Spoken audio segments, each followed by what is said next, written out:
9 o'clock on the dot this Thursday morning. I'm Ken Weaver with your top stories. Got a chance for more widespread showers today. Full forecast in 2 minutes. The FDA says it's working to address a shortage of a life-saving medication used to treat asthma and other breathing difficulties. The shortage of certain dosage forms of albuterol, which began last October, is expected to get worse after a supplier, Acorn Pharmaceuticals, filed for bankruptcy, reportedly stopping production and closing U.S. factories. Albuterol is used to treat breathing conditions, including asthma. At this time, forms of the medication in short supply are those generally used in hospitals and does not impact inhalers for personal use. The FDA encouraging outsourcing facilities to compound albuterol to increase supply. As Dave Packer reporting, Senate Minority Leader Mitch McConnell recovering after he fell yesterday evening attending a dinner at a D.C. hotel when it happened. With McConnell in the hospital, the Senate is now missing several members. Senator Dianne Feinstein, a Democrat, is at home in California recovering from shingles. Senator John Fetterman is still receiving treatment for clinical depression. And a closely divided Senate, every single absence matters, but members of Congress on both sides of the aisle wishing them all well. Yeah, Rachel Scott says right now with the current Senate absences, Vice President Kamala Harris would cast the tie-breaking vote if needed. McConnell is 81 years old. He suffered from polio when he was younger. And right now in Nashville, TDOT has released a report from Texas A&M that shows traffic congestion is costing you more than $1,000 a year. News 2 says they added up time, money, and gas, which came to a total of $1,465 on average. The U.S. Census Bureau says the Nashville area keeps getting more crowded. 36 people moving here every day. TDOT believes the best solution to fixing traffic congestion in Tennessee's urban areas is through choice lanes, which they're pushing through the proposed Transportation Modernization Act in the General Assembly. And that is the latest news. Traffic and weather next. I'm Ken Weaver, WTN News.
All right, and currently at 9:04, we have cloudy skies at the Puffy Muffin in Brentwood. It's 50 degrees, 49 to the north in Hendersonville. Downtown on Music Road, the statues are naked. Skies are cloudy, 50 degrees. It feels like 49 in Nashville at WTM. Joe Biden's market report, Dow down another 152 as we start the day. NASDAQ down 5, S&P down 13. Already all are in the red and led by that Dow number in triple figures. We'll call the market slightly down at 9:05. I'm Micahel DelGiorno for King Insurance and Associates. Emery and the entire team. Love them. First and foremost, they're an independent agent. That's an advantage for you. That means they have multiple companies they can shop, not just the one on their business card or sign.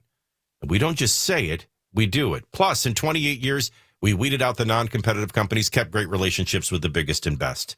Make a long story short, that's probably how they beat my previous independent agent and beat him by 40%. I have better coverage on my home, its contents, my automobiles. I've even added teenagers, and I saved $1,500. That's $1,500 I have to put towards inflation. Another way of looking at it is I was being overcharged $1,500 for inferior coverage, which was infuriating. My listeners started saving the same or more, but don't switch because I did or they did. Switch because you should. You deserve this better coverage, and I know you have use for the money you'll save, and you've got everything to save and nothing to lose. Getting a royal review today. Make the switch to King. 329-8121, 329-8121, online at tkinginsurance.com. It's a really good read. Really good read. Great read. You know, my little baby Mac, it's the kind of thing you ought to aspire to. Well, and I know you are. You know it. Ken, of course, is missing. He's calling King Insurance right now, getting a royal review. That's how good of a read it was. You know, I always try to take the high road, and I've had one temptation today to take the low road. This is the kind of story, if Pamela Furr ever got a hold of it, we'd be in trouble. I mean, Adele would start singing, and she would barge in. And again, it involves Tiger Woods. Now, I never delight in the misfortune of others. I'm not even certain this is on Tiger. But it is, once again, a story involving Tiger Woods and women that is somewhat bizarre and unflattering. I'm trying to remember. Was it Pearl that was Joe Biden's waitress? Not waitress, nurse? Nurse. Yeah, it was Pearl. It was Nurse Pearl. I think Erica might be related to Pearl. Erica Herman's lawsuit against, now she can't sue Tiger directly because the home is in a trust. So her suit is against the trust, ultimately her ex-boyfriend, Tiger Woods. And she filed the lawsuit in October against the Jupiter Island Trust, which owns the home in Florida, and claimed that she performed, quote unquote, valuable services for the defendant's agents as part of her oral tenants agreement. Documents claim that she had an 11-year oral agreement. Now, don't even get me started on, there's no way this woman was Tiger Woods' girlfriend for 11 years. No. I think I would have noticed that. Mm-hmm. The documents say that the unspecified... This is where it just gets so bizarre. I can't believe I'm starting with this. I rebuke myself. The documents say the unspecified services were extraordinary in nature. This is where it gets very Pearl-like, right? Because, you know, when you start thinking of services, okay, she's living with her boyfriend in the house. Is she cleaning the house? Is she answering the phones? Is she taking care of pets? But then it says, the document says, unspecified service. Can't tell you what they were, but they were extraordinary in nature. And no lawful proceeding occurred to bring the tenancy and the lawful end to this agreement. Documents say the defendant decided to engage in prohibited practices, i.e. self-help, causing severe and actual consequential and severe emotional damages to the plaintiff. The prohibited practices were done intentionally with premeditation and malice. Boy, it's just laced with vagueness, isn't it, on purpose? Yeah. Hoping that you and your mind will go crazy places and destroy the reputation of Tiger Woods, thus causing Tiger to give this girl some extraordinary amount of money to go away. Herman claims she could be entitled to about $30 million. What? Wow. Can you imagine what Nurse Pearl is worth? If she could A firm handshake and a pat on the back. Well, I'm guessing Pearl is long since left. If she even existed. Oh, I believe she existed. Do you think so? No, of course not. Poor Tiger can't catch a break, right? And I mean, we all know his girlfriends. My goodness, it was only 3 years ago, 4 years ago, the skier, who I love, The downhill skier. Oh. She went on, of course, to get engaged to Vaughn. PK Subban, Lindsey Vaughn. Lindsey Vaughn, yeah. Lindsey Vaughn's only 3 years ago, right? Yeah. I mean, what was this girl doing for 11 years? Even worse, defendant's agents removed plaintiff's personal belongings from her residence and misrepresented in excess of $40,000 in cash that belonged to her, making defamatory allegations about her. Of course, the whole story is, I think, obviously you're reading it too, Mac, that he tricked her out of the house and then locked her out. Well, I think I'm beginning to get a vision for that. Hey, could you go get my 3-iron? It's down the street. But isn't that a bizarre? I mean, I'm only so mature, you know. Again, the perfection of Christ is what you should be seeking, not fallen man. I try not to. I see these stories every day and I ignore them. I couldn't possibly know what really happened, right? But oh my gosh, this is just, you know, what extraordinary services was she conducting, and what kind of a nightmare was she? They had to trick her to get her out of the house. Put up your pants, my man. Pull up those pants. Thank you for the Kevin Harlan drop. Pull up those pants. We have a lot of things involving Tucker Carlson. I have a clip from CNN. Don't you love how CNN has, and I by the way, this is a two-way street because I've seen Fox play clips from CNN and MSNBC. That'd be like me doing clips from I don't even know who our competitor is. I was going to say WLAC. That's unfair, but I mean, I guess, well, no, they're technically a competitor. Yeah, I guess they are. Our brother station right down the hall is a competitor. All of them are. I just happen to love that competitor and everyone that works there. I'm trying to remember it'd be like us playing clips from, I'm not being mean here. I don't remember the call letters of the NPR station. Is it PLN? It's coming to my brain. Yeah, WP. I think it's WPLN. PLN. It is PLN. Okay. Yeah. I mean, it'd be like me, you know, every day playing clips from PLN. Like I got to go to PLN to give you clips of liberal nonsense. And I'm not suggesting everything they do is liberal nonsense either. That's right. I may need to work there, for God's sakes. Now, that would be something. Can you imagine? I'll just take on a different, like a David Zanotti style, and I'll just be over at the university. All of a sudden, I believe in... This guy believes in abortion now? Oh, yes, he does. No, you're just quietly killing their narratives, but you're doing it quietly. Now, that would be... Well, that reminds me of my greatest natural bit I ever did. Well, there's two that come to mind. Somebody needs to tell these stories at my funeral, but one was I didn't tell I had a great co-host, Mark Waddell. He was a news guy, and then we talked a lot like you do. The only difference was I think he got paid extra for talking to me. Hey, that's a good idea. It would be a good idea for you. And then I just start talking to Mac. But anyway, but he was such a, you know, you can't, Abbott and Costello, you need both, right? There's no Costello without Abbott. Right. There's no Abbott without Costello, right? So this guy just had a natural straight man ability. And yes, he did. And he would, you know, so all of a sudden I whip out. Now, he has no idea what I'm going to say, right? I just whip out and I go, you know, we have a guest coming up at 7:20. Who's that, Michael? We're going to interview Miss Deaf Oklahoma. He's like, Miss Deaf Oklahoma's going to be in studio? I mean, he's like all excited. Just naturally. Now, at this point, he doesn't know anything's up, right? He's like, we're going to get to meet Miss Deaf Oklahoma. She's in studio today, huh? And I said, oh, no, we're going to do it on the phone. Yeah. And then he's just like, how's that going to work?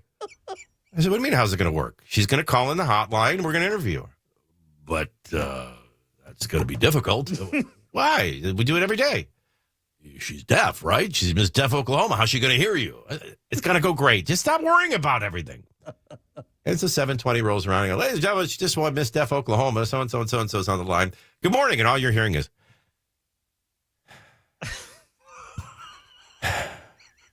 It must be exciting for you to be Miss Deaf Oklahoma. And you're hearing... And then he's over there. I told you this can't work. She's deaf. How is she going to hear you? And then, you know, I wonder why. Then Tulsa, what was it? Tulsa People magazine comes out with, he's just a shock jock. And I'm like, how can you accuse me of that? But I loved that one. What was the other one I was going to tell you?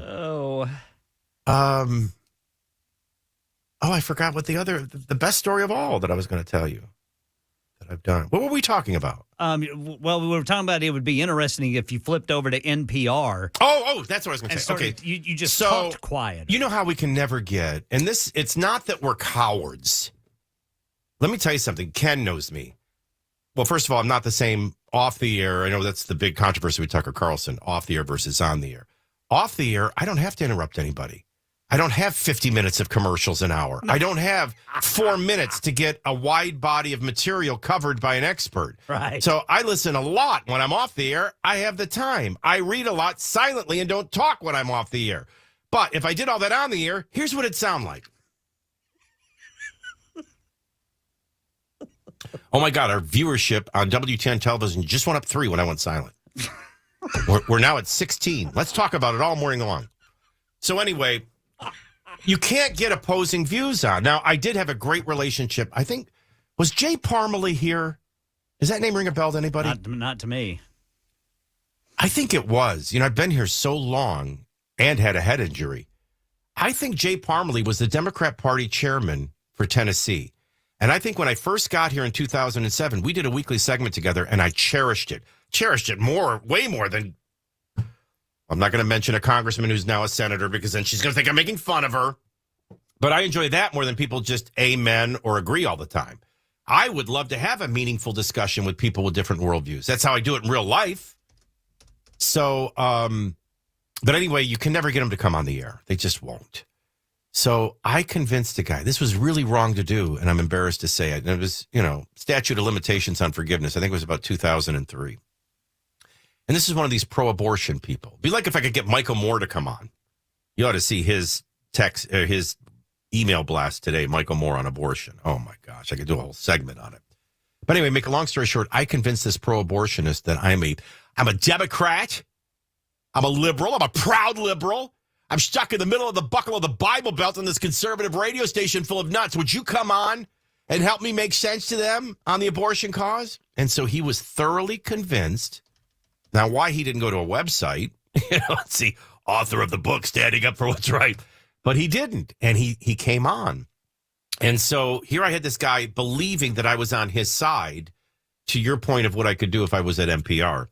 And and he's amening and going along, and I'm like, a woman has a right to kill her baby, right? Isn't that the bottom line? Okay, so it's a life, so it's a baby, it's her right to kill it. Very similar to what Chris Rock just did in stand-up and blew everybody away. And this guy's going, you're right. You're absolutely right. And I'd be saying things like, life begins when it's wanted. And if it's not wanted, it's her right to kill the baby, right? Absolutely.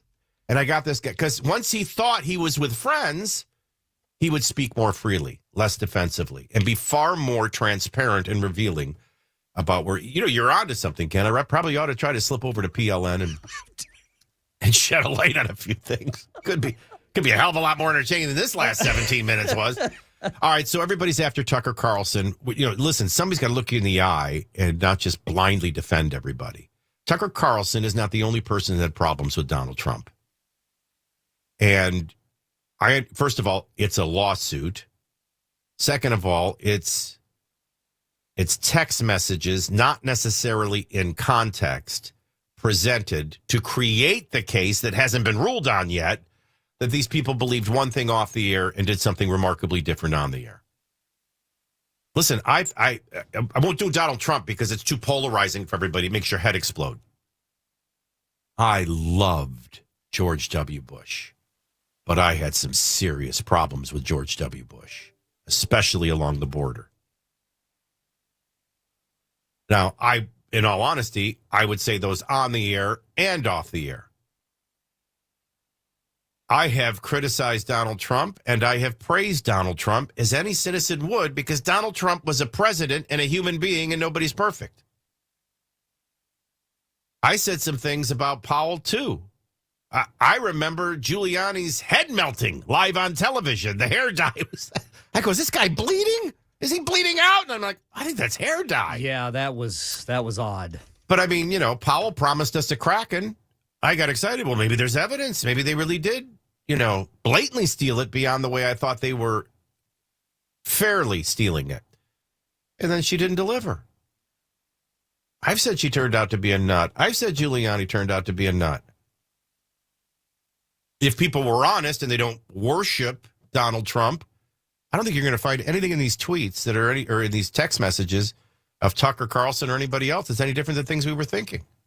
In fact, I'll do one better maybe I'm making their case against Tucker here. I was saying it live on the air as it was happening January 6th. What is this president saying?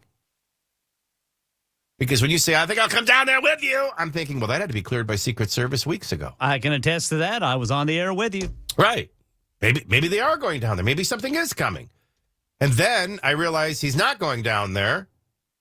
He knows the threat. He's ginning up the threat. And I'm saying this is ridiculous. This is a darkest moment for Donald Trump. And the position he's putting his loyal vice president in is reckless and reprehensible. I was saying that live on the air. Probably why a lot of you hate me now. So we're going to kind of break down the attack on Tucker Carlson. I don't know anything that Tucker Carlson texted that I didn't text. And just because I say great things about Donald Trump, because there were great things he did, and then there were bad things he did. That's any president. That doesn't mean I go on the air and present something different. And that's something they're trying to prove in a lawsuit. But look at how the competitors are jumping on board. And it's just despicable. But I can't blame CNN for doing it. I can pick apart their attack on him because they do it. They did it with COVID. They did it with the Steele dossier. All you're really doing is playing the game of realizing death of journalism. It doesn't exist anymore.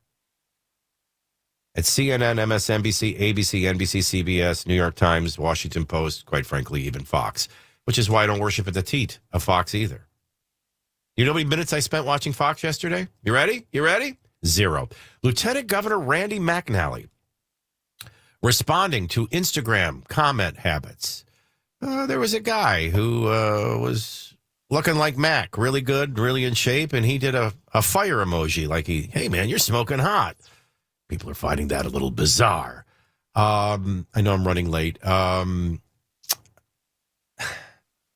These kind of all intermingle, so you'll have to trust me when we get to this segment, but top colleges and how they scam you and the kids. And it's all about wokeness. It's all about diversity. And that's why they're getting rid of ACT scores. There's some COVID influence there, but mainly it's so they can get woke. Just to show you how crazy things are. Joe Biden getting a lot of grief. She gave a biological male a Woman of Courage award. I mean, there's just no end to this wokeness. And wait to hear how most of you believe about wokeness. And then how it affected a Catholic university where students are launching protests. Why? They went to a Catholic school. And they can't take math, English, or religious studies anymore. I just picture Jesus in Revelation 3:16 knocking at the door, locked out of his church. The Joe Manchin story might be my favorite. Everybody's all on board how he's going to vote against Biden's crazy IRS pick. Then Manchin tells you how furious he is over how the money was spent, how they passed the bill. And, of course, it's all backwards. Congress makes laws. Congress makes budgets. Congress makes spending decisions and taxation decisions, not the executive branch. Why is Manchin furious? If legislators were doing their job and not giving it up freely, they wouldn't be getting betrayed. We, the people, are the true victims in this, not career politicians. It's our money they're blowing and our future they're destroying. Oh, Joe Manchin, who had it all going for him as the most popular, decisive individual in political history, only to fail himself and fail us. He's our loser of the day. That and more. Also, got an author of a new book on pro-life issues. Wait till I share with him what Michael Moore was saying this morning. It's God's place. He is the author of life. It is his place to reveal to you the sacredness of life. We're going to spend a little time in conversation, hopefully giving you some things to think about. It's my intent to speak the truth, not to change your mind and heart.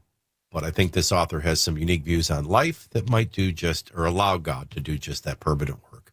Or give you some more ammunition if you already believe in life at conception. That and more between now and noon. Miss a little, you miss a lot, and well, I'll miss you. All right, I want to talk to you about Loan Pronto. I've said this over and over again, if you have a VA loan in this housing market, what does that mean? means prices continue to increase, values continue to increase. Homeowners with VA loans have access to a ton of instant cash, and let me explain how.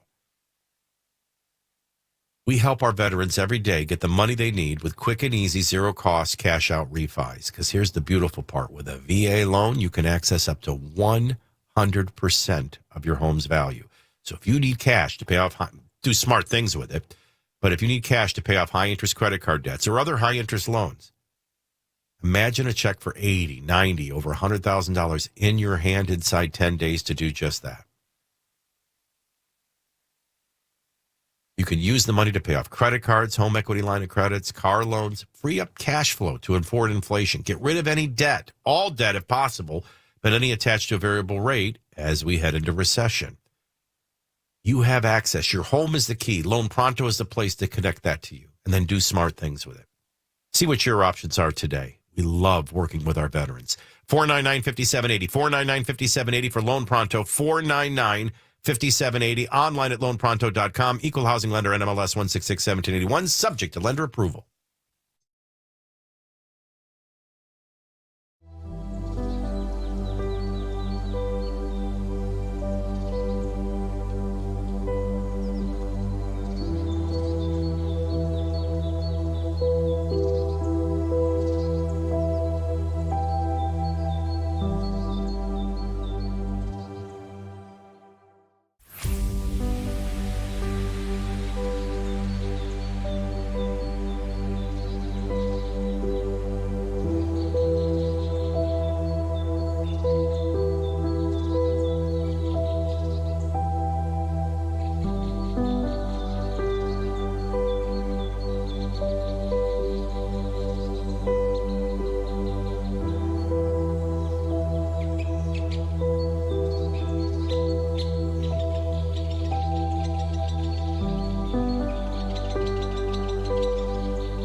9:30 on the dot. I'm Ken Weaver with your top stories. Widespread showers today before tapering off tonight. Dry tomorrow, and then the next best chance for rain the second half of the weekend. More details coming up in 2 minutes. The House Judiciary Committee holding a hearing on the alleged weaponization of the federal government, reported in the Twitter files. Congressman Jim Jordan is chairing. We're going to have highlights of that throughout the morning. And right now in the Middle East, Defense Secretary Lloyd Austin is in Israel meeting with Prime Minister Benjamin Netanyahu. America's commitment to Israel's security is ironclad, and it's going to stay that way. Austin says both countries have serious concerns about Iran, whom he says is getting important battlefield expertise and experience in Ukraine. And News 2 says Metro Police say they're already seeing results since the license plate reader camera pilot program started Monday. Metro reporting 22 hits on stolen vehicles with 2 arrests and recoveries. A map of where the license plate reader cameras are placed can be found online. That's the latest news. Weather is next. I'm Ken Weaver, WTN News. Well, Brother Ken, I've got some good news and I've got some bad news. No, I take that back. I've got some bad news and I've got some bad news. Let's have the bad news first. OSU took care of OU 57-49. Your season is over. The good news is your season is over. Yeah. We just beat Wake Forest in a huge game and come back and play them 2 days later, and they knocked the Qs out in the first round of the ACC tournament with a buzzer-beating 3 in the final second, 77-74. I bring that up because that is how it will all end for Jim Boeheim. He is stepping down as head coach of the Qs. He'll be replaced by Adrian Autry. Keep this in mind. He's already in the Hall of Fame. 35 tournament appearances in 47 years as coach of Syracuse. Yeah. 998 wins. That puts him second behind only Coach K. But you want to know what's the most remarkable stat? Mac will appreciate this, and we won't talk about sports more than 60 seconds, I promise. Or you can kiss my sports page. He was only 8 games behind Coach K. Now, if Syracuse would have just had a normal season this year, he'd have passed Coach K. But what kind of a legend doesn't come back next year and do that? A guy that doesn't care about anything other than the kids in the program that he served. I think the world of Jim Boeheim, and not just because he has a big nose. He was a great coach. Well, and they took away some of his wins, too. He'd probably have more than Coach K. Yeah, he would, actually. You're right. By the way, that list is surprising. None of you, if I said, who are the all-time winningest college basketball coaches? I don't even know if everybody realized it was a big story when it happened, but Coach K, they'd probably get that. I don't think anybody would have Boeheim second. And you'd be starting to think about Wooden. You'd be thinking about North Carolina. Bobby Knight, maybe? Bobby Knight. You'd be thinking Smith. Roy Williams. Bill Self. No, Krzyzewski, Boeheim, Jim Calhoun, and Bob Huggins. Oh, wow, Bob Huggins. Yeah 960. Good for him. But the whole list that's crazy. Just didn't, just so you know, because you said it, Roy Williams is 5th. Bobby Knight is 6th. Dean Smith, who I'd have bet my life Dean Smith would have been in the top 3, and he's 7th. Rupp Arena, 8th. You can go down the list of this, and then you go, Jim Boeheim, 2nd. He ends up, well, actually, wait a minute. I've been misinformed, I think, by Nick. No, he was 200 wins short. Yeah, that's why he retired. It wasn't 2, it was 200. But anyway, Jim Boeheim, 2nd all-time winningest coach in college basketball, stepping down. It is an end of an era for the Qs in an awful way for it to have happened with a buzzer beater. North Carolina, look out for North Carolina. I just have a sneaking suspicion they might win this tournament. They might end up a ridiculously advantageous seed. Like we see these 12 versus 5s kind of a thing. Yeah. There's something about the Tar Heels. Look out. If they want to and everything starts clicking, they could be right back in a national championship even after a disastrous follow-up season to last year. 85-61 over Boston College. My Tigers won 72-67 over Georgia. Today, the SEC tournament at Bridgestone Arena. You've got Ole Miss taking on the Vols. That'll be at 2:30. Vandy will get LSU. That'll be later tonight at 8:30. Also, Arkansas and Alabama in the evening session, and Mississippi State, Florida in the early session. And the Preds are in Arizona tonight in the desert skating. 8 o'clock tonight on Bally's Sports, and that's Sports in the Talk Station at 9:35. And the news was brought to you by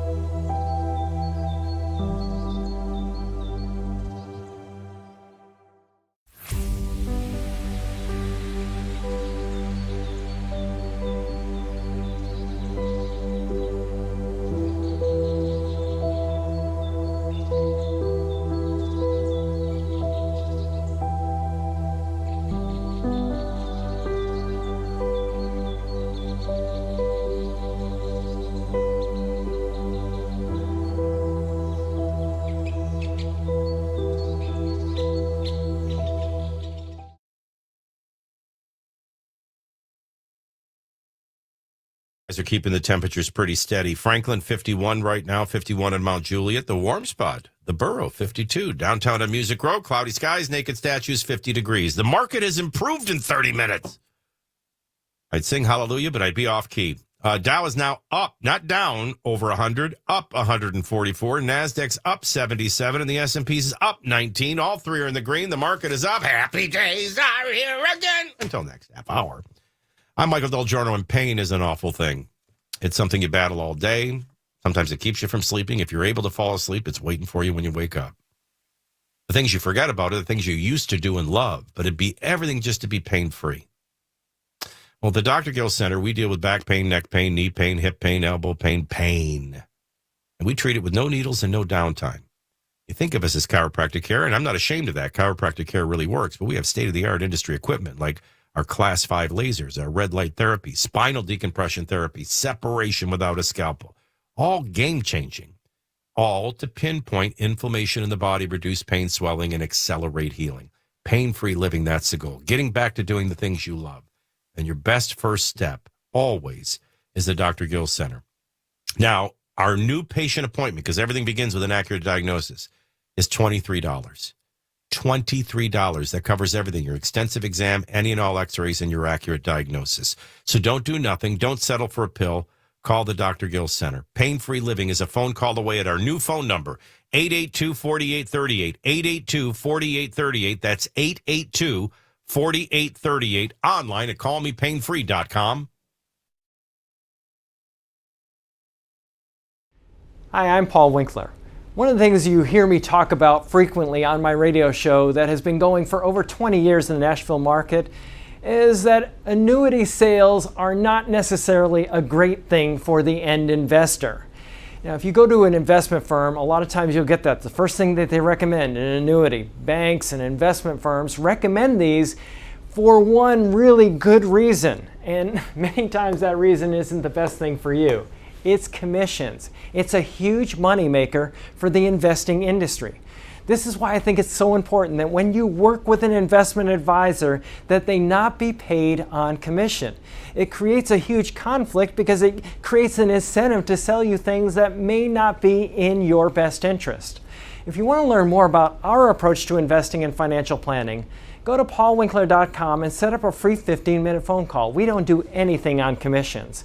Or you can call 615-851-1950.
How long is the guy going to do this? All right, I'll stop. 9:42, 18 minutes before 10 o'clock, 50 on our way to a high of 60. Behind every headline is a story. Behind every story, there's so much to talk about. The headline is everybody's pouncing on Tucker Carlson. Timing is a bit suspicious, right? At a time where Tucker Carlson is showing you views of January 6th, Dominion in a lawsuit, and his opponents and competitors at CNN, MSNBC, ABC, NBC, CBS, I could go on and on, are all trying to discredit him. That's interesting timing. That's number one. Number two, we're looking at text messages to some degree out of context. When you and I'm going to do it fair and square in 1 second, so nobody rush off. But these are exhibits in a lawsuit from Dominion against Fox. Now, even if it were all true, even if everybody at Fox was doing this, saying one thing off the air and a different thing on the air, why are they focused so much on Tucker all of a sudden and not so much on Sean Hannity, not so much on Laura Ingraham? Again, the timing of what Tucker has the courage to reveal, views of January 6th, I think is what has the mob after him. Secondly, these quotes are a little bit out of context. They're not in full context. That's unfair. And they're a part of a lawsuit of Dominion against Fox. What do you expect them to look like? What you need to notice is how the others are pouncing. You see, at CNN, MSNBC, or ABC, NBC, or CBS, they don't care about truth. They only care about ratings and winning. In fact, they're doing exactly what they're accusing Tucker Carlson of doing. So they're doing it as they're condemning him for doing it. Oh, by the way, this ought to take your breath away. Imagine everything they're forgetting. Do you remember the Veritas videos of CNN and its leader that led to his demise and led to the demise of several of their hosts? Have you forgotten everything that happened with Governor Cuomo and his brother? Have you forgotten everything with Benghazi, everything with the server, everything with the Steele dossier? I mean, this is the kind of galling behavior that I really think, I mean, look, Jesus wasn't downplaying sin. Sin is serious business. Whether it's gossip or murder, it's serious business and it must be paid for, or it will separate you from God and separate you unresolved for eternity. Nobody tells you that anymore in a woke culture and in a sleep church, but that's the truth. What Jesus was appalled with is the gall of somebody to be criticizing a speck in someone else's eye when they have a plank in their own.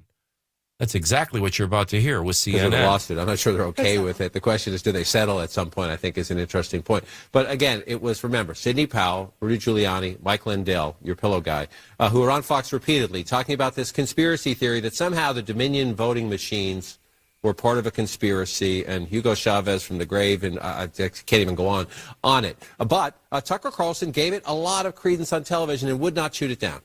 By the way, I think it's interesting that they all do this, and they're all guilty. I've seen Fox, I've seen Tucker play clips from CNN, clips from MSNBC, because they're not in the truth and understanding business. They're in a competitive media business, and they're in a narrative and agenda business. And Fox is trying to win hearts and minds for their narrative and their agenda, and the rest of the world is trying to win one for theirs.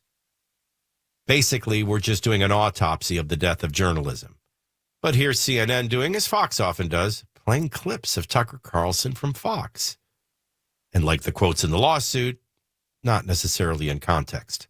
But we've heard from a lot of people about that segment, including people in the White House and people close to the president.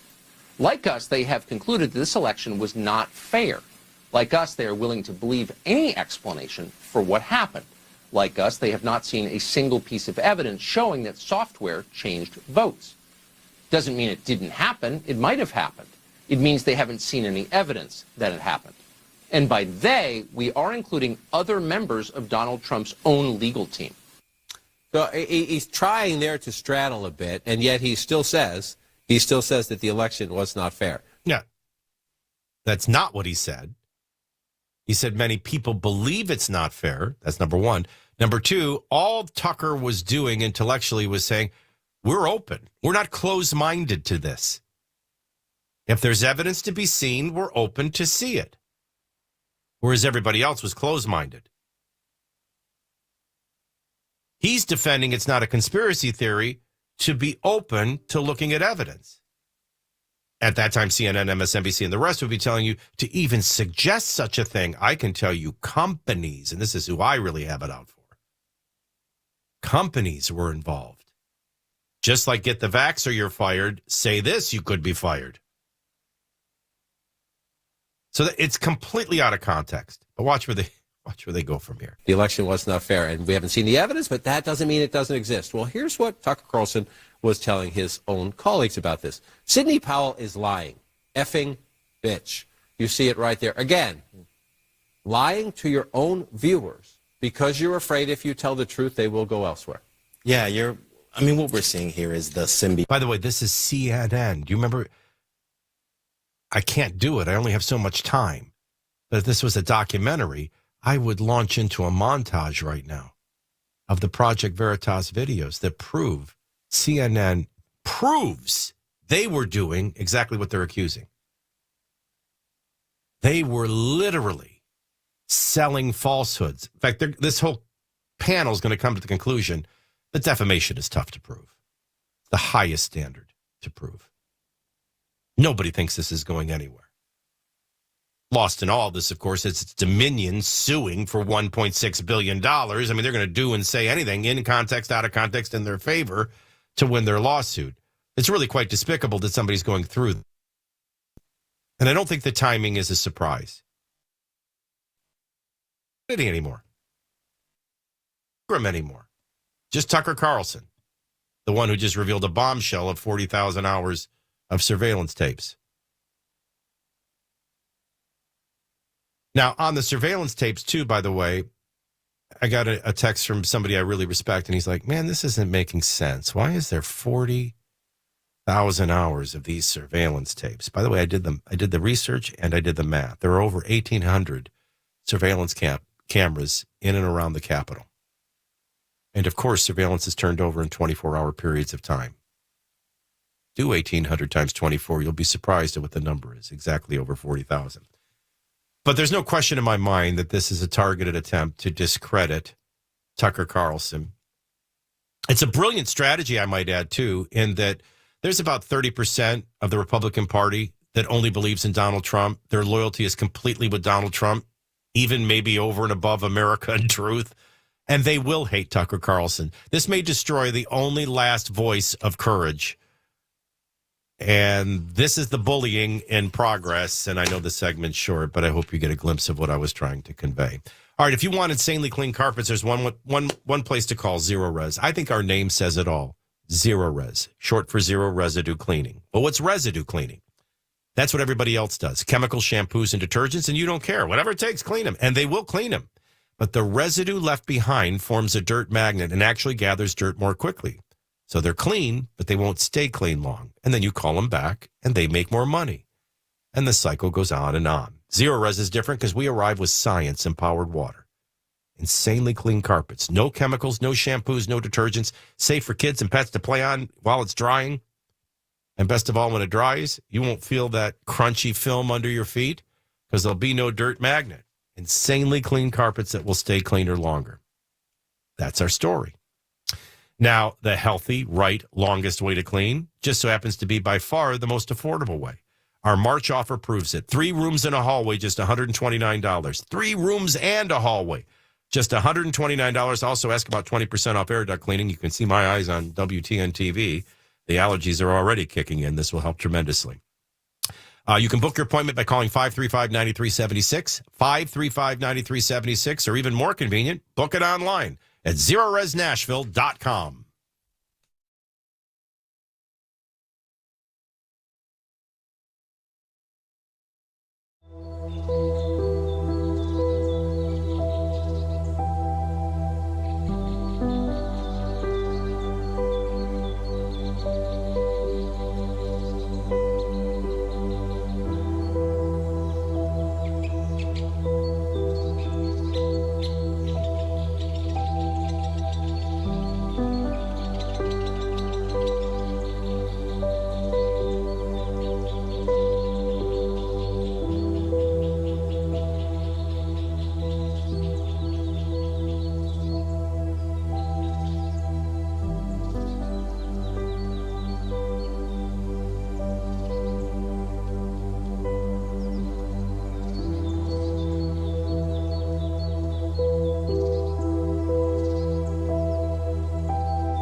Well, it looks like the legislature has passed another bill headed to Governor Lee's desk for his consideration. We'll tell you what it is coming up at 10 on Super Talk 99.7 WTN. I can't wait 2 minutes and 15 seconds. Tell me now. No, I'm kidding. I can't even possibly do this in 2 minutes. The CNN view is really the Jesus reference. Speck in your brother's eye when you got a plank in your own. That's the lesson of that. How dare CNN and all they did, all we saw in Project Veritas, all they did with the Steele dossier, all they did with the Clinton servers, all they did with Benghazi. Come on. All they did with the Cuomo family. Give me a break. That's just despicable. What I wanted to follow up, and we'll do it after. I want you to meet an author here in a minute.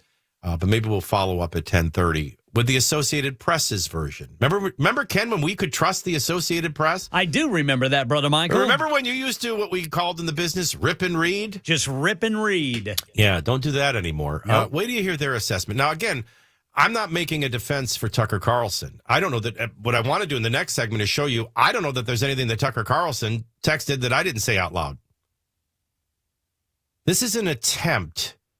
I love the one line. I can do this in 1 minute. The one line at the beginning of the Associated Press story is, these documents are coming to light at a time of increased tension between Trump and Fox. Increased tension between Trump and Fox? It began with tension between Trump and Fox. Remember Megyn Kelly, who no longer exists? If you're under the impression Fox is anything other than establishment Republican, you still don't have a conservative counter voice to the woke culture and the narratives and agenda of the far left.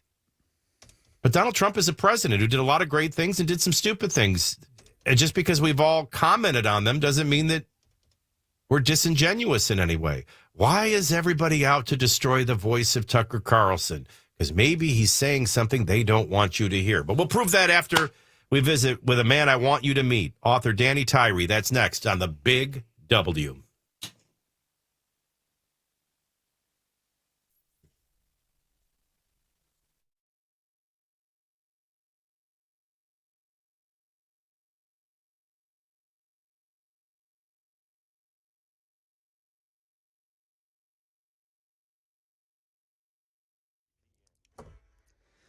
Ten o'clock on the dot this Thursday morning. I'm Ken Weaver with your top stories. Expecting some widespread rain today before we dry out a couple of days, and then it returns this weekend. Full forecast in 2 minutes. Breaking news from the Tennessee State House. The bill that cuts Metro's council in half from 40 to 20 is on the way to Governor Lee's desk for his consideration. News Channel 5 was the first to report that bill passed the full Senate this morning. It limits city councils in every city and town in Tennessee to 20 members. Well, Defense Secretary Lloyd Austin visiting Israel today, meeting with Prime Minister Benjamin Netanyahu as well as Israel's defense minister. Following their closed-door meeting, Secretary Austin had a press briefing saying both countries have serious concerns about Iran. We're especially concerned by Iran's growing strategic partnership with Russia, including using Iranian drones to terrorize and kill innocent civilians in Ukraine. Austin says Iran is getting expertise and experience on the battlefield by helping Russia in Ukraine. Speaking of, the White House says it's monitoring what seems to be one of the largest missile attacks from Russia since the beginning of the year. The now all too familiar cleanup after yet another devastating wave. It's the largest such attack in 3 weeks, around 90 missiles and drones by Ukraine's count. Air raid sirens wailed through the night across the country, including in the capital, Kyiv, where explosions occurred in 2 western parts of the city. Power cuts reported yet again in numerous locations. As Tom Rivers from the Foreign Desk in London. Back here in this country, the shortage of certain dosage forms of albuterol, which began last October, is expected to get worse after a supplier, Acorn Pharmaceuticals, filed for bankruptcy, reportedly stopping production and closing U.S. factories. Albuterol is used to treat breathing conditions, including asthma. At this time, forms of the medication in short supply are those generally used in hospitals and does not impact inhalers for personal use. The FDA encouraging outsourcing facilities to compound albuterol to increase supply. That's the latest news. Weather is next. I'm Ken Weaver, WTN News.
51 degrees at the Puffy Muffin in Brentwood, 49 to the north in Hendersonville. Downtown on Music Row, it's cloudy and 51.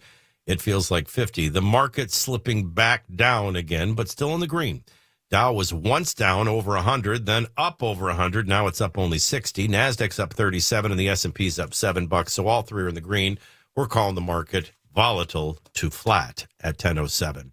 Jeff Eddy's Efficient Heating and Cooling of Tennessee is simply the best and the most affordable. I've been a customer now for going on, I think, 14 years. But maybe it's going on 13. 13 or 14, doesn't matter. That's a long time of knowing Jeff. And I've done a lot of things. Maintenance, air conditioners in the spring, heaters in the fall. No matter how many units you have, it can't exceed $125. They're going to clean them up, get them ready for demand. If something's getting ready to break, we're going to catch it before it breaks, or by maintaining it won't break. What does it end up doing?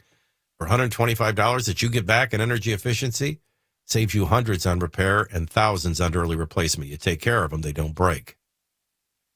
They do residential, light commercial. They service all brands, all technologies, conventional and geothermal. They're an elite pro partner with Rheem, one of the leading brands, providing customers with the highest level of year-round comfort and service. And they're a diamond contractor for electric heat and air with Mitsubishi. And for everyone, they're A-plus rated by the Better Business Bureau. Whether it's maintenance, repair, or replacement, trust who I trust. Jeff Eddy's Efficient Heating and Cooling of Tennessee. Call 784-4424, 784-4424, or online at efficienthvac.net.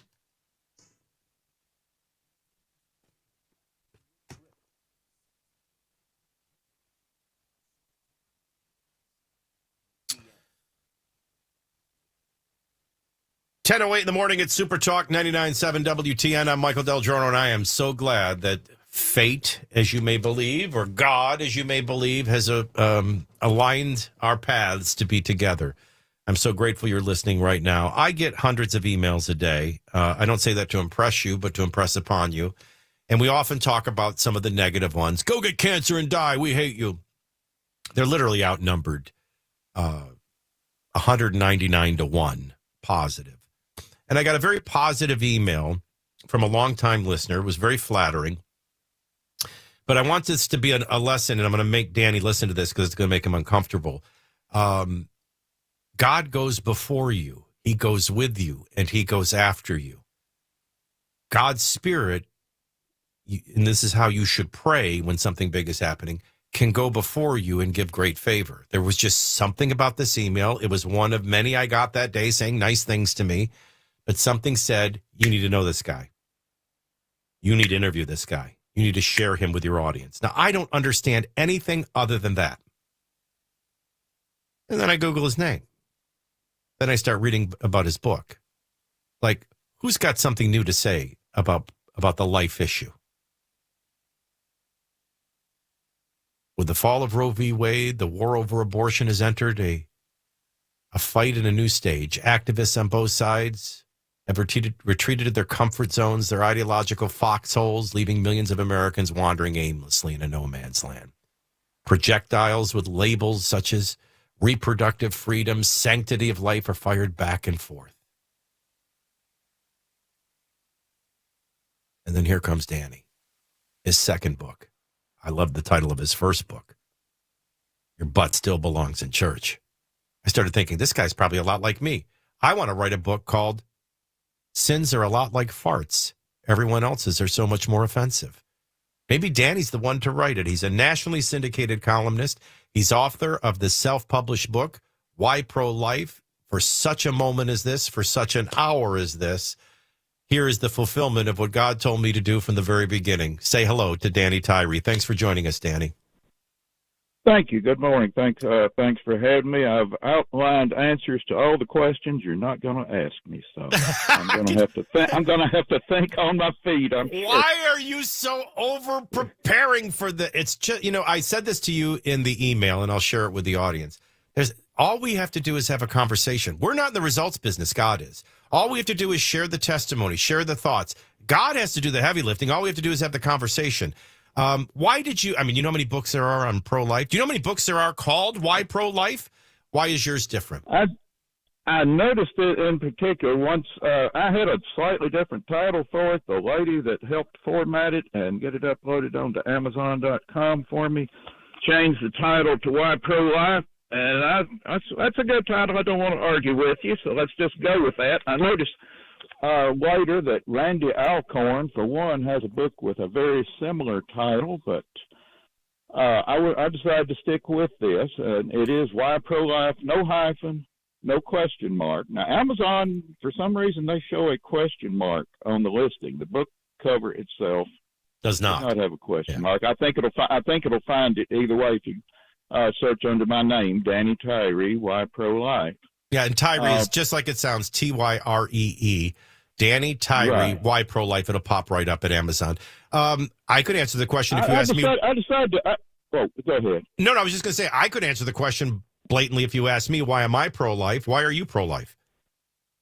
I'm pro-life because I think of what's called a mass of tissues or just a fetus or whatever. It is a human being formed in the image of God. And it's dangerous to say that because of the stereotype that only old white male Bible thumpers are opposed to abortion on demand. And I don't want to give that impression. And in the book, I go into detail showing there are atheists who are atheists and secularists and feminists and certainly some of the most prominent people in the movement are women themselves. So I don't want to give any ammunition to anybody to think it's just angry old white men who are holier than thou who have an opinion on the abortion on demand issue. Now, most people have an opinion on this issue, but they don't feel led to write a book. And in particular, I actually like the description that Amazon uses. This new era demands a new strategy, whether it's offering sympathy or dissing comedian George Carlin. You're going to force us to look at the issue through the lens of liberty and personal responsibility in a completely different way. And that's what I think makes you and this book different, as well as personal experience. Thank you. Now, writing is not my day job, but I have been writing a weekly column for nearly 25 years, and with all humility, I am a good writer. Now, I'm not athletic. I'm not mechanically inclined. The talent of writing is what I have. It comes with a responsibility. And when I meet my maker on Judgment Day, I don't want him to say, well, I'm glad you spent time with hobbies, and I'm glad you enjoyed the daily bread that I provided. But why did you ignore the problem of abortion and not use your God-given talents to speak up and say something? Now, I'm a person who burns the candle at both ends. I stay up too late and I get up too early in the morning, both. But the time I am in bed, I want to sleep with a clear conscience. And this is a calling. It's the only way I can have a clear conscience is I've got things to say, and I just had to get them on paper over a period of 3 or 4 months. Like I said, I had started a different version of this book and quit, and started a different version of this book, quit, finally just said, I am doing this. And over a period of 3 or 4 months, just got it done. And Danny Tyree is the author of the book, Why Pro-Life. You can get it at Amazon.com. Talk to us about what makes this book different. For those that have a position, will it strengthen their position? For those that have a position, might it challenge their position? Or is it really just acknowledging the positions that are out there and how it's done nothing for the unborn, nothing to lend a voice to the voiceless, and that we need a new strategy? I leave it to others to read over it, and this is not a book just for pro-life people. I challenge so-called pro-choice people to read it. I have changed my mind about various things over the years, but I challenge, if somebody can read this book and rebut everything I have said, I'll take the book off the market and I'll write a pro-choice book. I don't think they will. But so this is not just for the Amen Corner. This is for everybody. I have a hard time getting people to review it on Amazon. People will buy it and they have good intentions of writing an Amazon review. The one that gave me a 5-star rating said this book should be read by all teenage girls. Well, that's a start. It should be read by all teenage boys. Should be read by all parents or grandparents of teenage boys and girls. Should be read by all voters. And then everybody coming from the perspective they are have to. Some people will agree with 90% of what I said, and some people will grudgingly come to an agreement with it. And you know from personal experience, there are some people that no matter what you say, they're always going to say, well, it's just a clump of tissues, or mind your own business, or man has no business saying anything about this, or something like that. But it does take.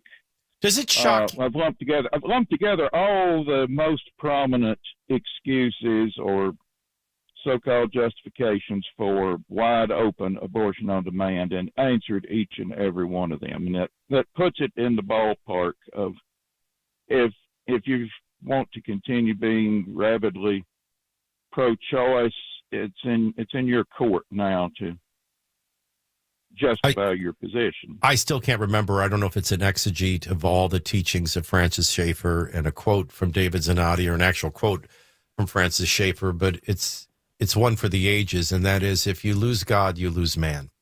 I think that applies here. If you lose God as a creator, then a sacred God doesn't exist and a sacred creation doesn't exist. That's a part of it.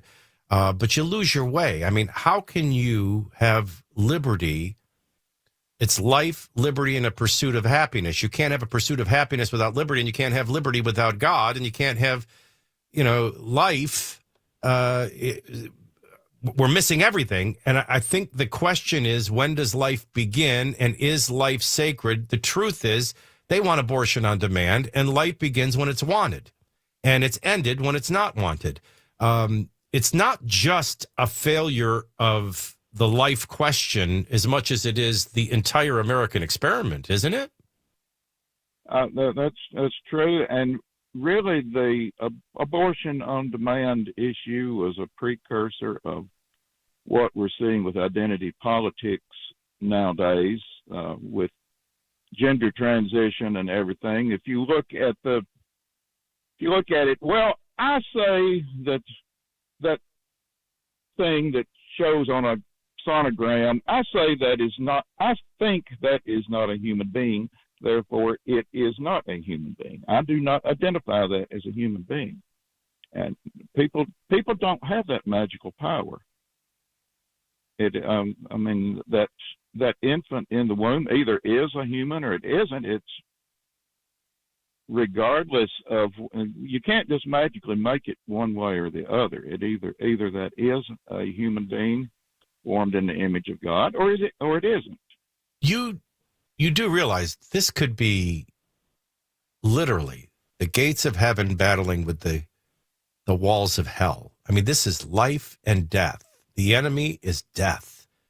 God is life and life eternal. You realize you're weighing in on one of the ultimate battles. Right. And it's not, of course, as you degrade the preborn, I don't know if you've talked about it, but the euthanasia, people being encouraged to have euthanasia in Canada in particular, the elderly, the old, and now they're doing it with teenagers. I wrote about it. If you're a little bit depressed or something, hey, we'll hook you up and we'll put you out of your misery. And they're doing it at all ages in Canada. Danny, I said this 22 years ago in my book. If you don't get questions about when life begins right, you won't get questions about when life ends right. I predicted this would happen. And again, the author of Death is seeking to devour and destroy. He has enjoyed taking babies' lives with great validation and celebration for decades. The elderly is about to pay the price, and anybody disenfranchised, anybody that's a burden, or anybody that is unwanted or feels like they have no purpose, they're next in line. It's a life issue, period, not just for those in the womb. Closing moments with Danny Tyree. The book is called Why Pro-Life? Author Danny Tyree continues with us in a moment on Super Talk 99.7 WTN.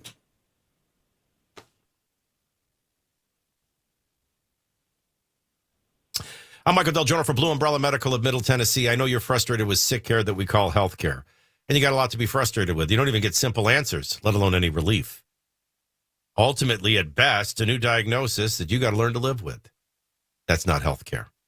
Now, Dr. Jay Hitson and her team at Blue Umbrella Medical of Middle Tennessee are different. They're going to get you those answers. You're going to see state-of-the-art lab testing because we're searching for real answers.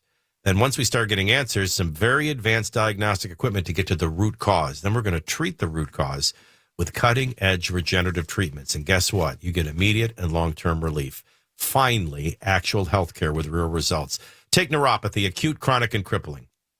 We identify that root cause, then we use our cutting-edge regenerative treatments. We're able to stimulate, reactivate, and regenerate the damaged tissues and nerve endings. That brings relief and lasting relief. And here's the best part. It's covered by insurance. It even begins with an absolutely free consultation. So if you or someone you love or care for is suffering from neuropathy, pick up the phone and set up your free consultation today with Blue Umbrella. 610-6937. 610-6937. Online at blueumbrellamedical.com.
Quick reaction from Nashville Legal, or I should say Metro Legal, to a bill that just passed the General Assembly. We'll tell you about it at 10:30 on Super Talk 99.7 WTN. All right, we're wrapping up our visit with Danny Tyree, the author of the book, Why Pro-Life. He's also written the book, Your Butt Still Belongs in Church. He's a nationally syndicated columnist. His latest book is Why Pro-Life. All right, so Help me understand, Danny, how we get from right where we've been since 1973. I mean, the arguments have changed. Many of theirs have been disproven. There was a time they would say it's my body, it's my right, it's my choice, it's a part of my body. Well, it's not. We have DNA now, and you don't have 4 legs and 4 arms and 2 heads, and in some cases a penis, and it's separate DNA. I mean, some of these things have kind of fallen by the wayside, but what do you find that most people still cling to that ultimately makes them pro-choice or pro-life? Well, partly people who have vested interest, people who either have had an abortion in the past or know they're in danger of having one in the future. They're going to rationalize that. People who like to be nice and like to be liked, that is one of the biggest problems. Oh, I would never have an abortion myself, or I would never shoot a dog myself, or I would never do such whatever myself. But I mean, whatever. I'm not going to judge anybody else. Right. That is one of the biggest problems. People that just try to be too nice. And Danny, I always say that this generation of believers is responsible for this generation of souls, and our understanding leads to accountability, which leads to condemnability. I think this blood, whether we like it or not, is on all of our hands, and I think accountability will be coming for all of us for this. That should move everybody to take a closer look at this if it hasn't affected them. Everybody needs to study all they can on this subject and mull it over, and whatever your passion, if you're passionately for it, you'd better be able to articulate. If you're passionately for abortion on demand, you'd better be able to articulate it. But we keep getting the same stupid slogans that are debunked and debunked and debunked for the last 50 years, and get a new generation that spouts off the same things all the time. And in their echo chamber, they just giggle, and they just feel so proud of themselves. It's like a mic drop moment that they say these things, and these things are false or irrelevant. Go through a lot of that in the book. I wanted to interject that I can't help that my Christian background comes through in writing this book, but actually only one of the 47 chapters in a 174-page breezily written book is overtly religious. I try to use common sense and common decency and logic in dealing with things. The only chapter that really deals with Christianity, I was dragged into it by the people who want to say that Jesus Christ was hunky-dory with abortion on demand. So I go into a short chapter on that and showing that is a falsehood, that is a misinterpretation that people try to give. He's a thoughtful man. He's a good man, and he's a very talented writer. He's a national columnist, and his latest book is Why Pro-Life. You can get it at Amazon.com with or without a question mark. I think if you're pro-life, you need to understand and be open to new understanding of what you already believe. And I think if you're pro-choice, I challenge you to read it. These are decisions that are life and death. You should never be afraid to have more information or more perspective. And Danny, thank you for, again, you're in the obedience business. You felt led, you felt called, you wrote, God's in the results business. But I speak nothing but blessings into this book and everyone who reads it. And I encourage everybody to get a copy. You can get it at Amazon.com. Why Pro-Life by Danny Tyree. Nice to meet you by phone, my brother. Thank you for this book. Thanks for the opportunity. And if anybody wants to follow my weekly column, it's I work with distributed the same syndicator as Michael Reagan and some other writers. Now, there's a mixture of conservative, liberal, and moderate writers at this site, but Cagle.com, Cagle.com.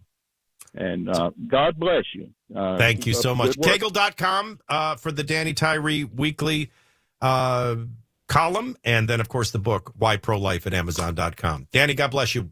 Keep in touch. 10:30. News starts now. Bye.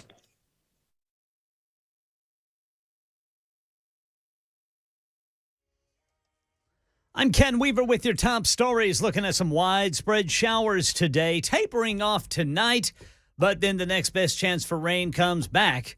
We'll tell you about it during the full forecast in 2 minutes. Right now in Tennessee, the General Assembly has passed a bill that limits city councils to 20 members or fewer. Nashville currently has 40 members, and Metro Legal is out with a response. In a statement, they say it is unconstitutional and impossible.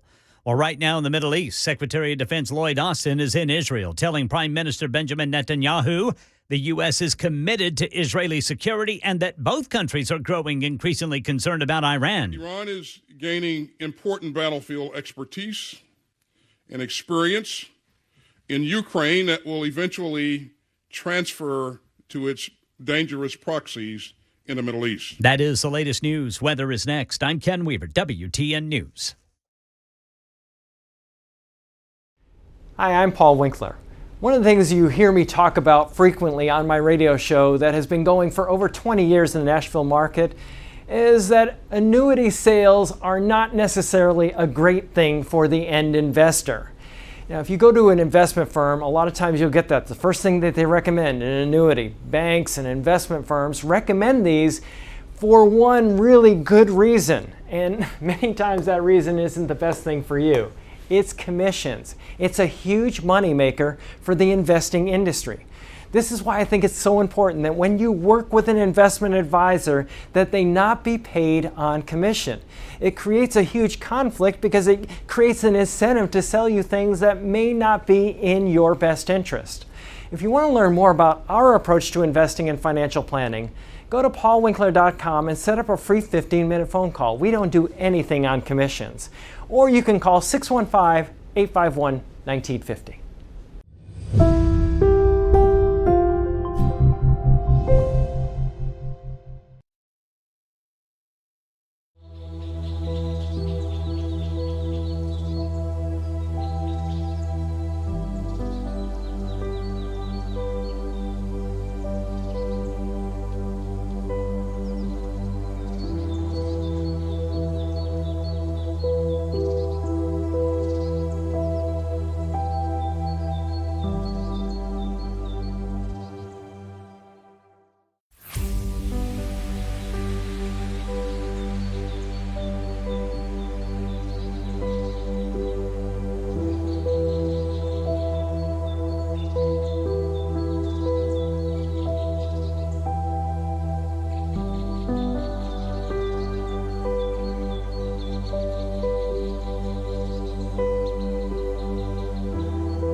At 10:37, if you were looking at the radar right now, you would see very significant bands of showers, some even with some heavy, intense rain off to the south of us. What's going to kind of pass over us is the very upper bands of these light shower activities. So, we might see a rain or two here and there over the next hour and a half, 2 hours. Otherwise, cloudy skies, 53 degrees. At Super Talk 99.7 WTN. It's 10:37. I'm Michael. You're you. I could easily do this as an end of the world update. I could easily do this as a how far is heaven update, to try to add entertainment value to talk radio. But the reality is the topic is very serious. This is a choose whom this day you will serve. I always warn you, you don't abandon anything in life without replacing it. If you abandon a bad diet, you replace it with a different diet, hopefully a good diet. If you abandon a sedentary lifestyle, you replace it with movement, whether it's treadmill or running or an athletic performance. If you abandon a woman, you usually replace her with another girlfriend. If you abandon a spouse, you usually replace it with another spouse. You abandon God, his way, his truth, you replace it with something. And nobody comes right out and gives you the choice so this is when I did it. Like the prodigal son knows the day he decided, I want what's mine and I'm leaving. I'm going on my own. And a father gave it to him.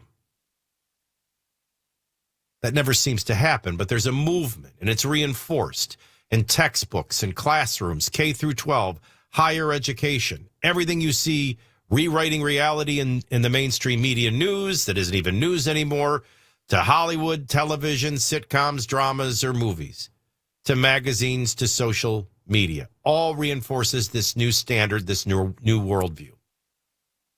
And for the next generation, they don't even know they abandoned one. They were just raised up in this new worldview.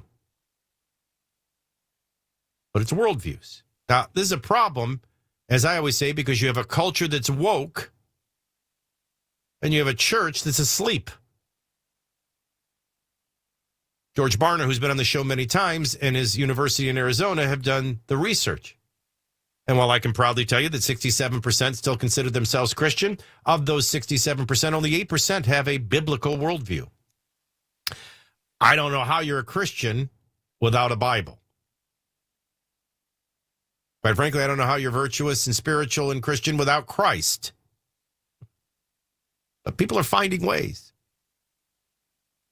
So if the church doesn't have a biblical worldview, of course the world doesn't have a biblical worldview. You have wokeness versus the way, the truth, and the life.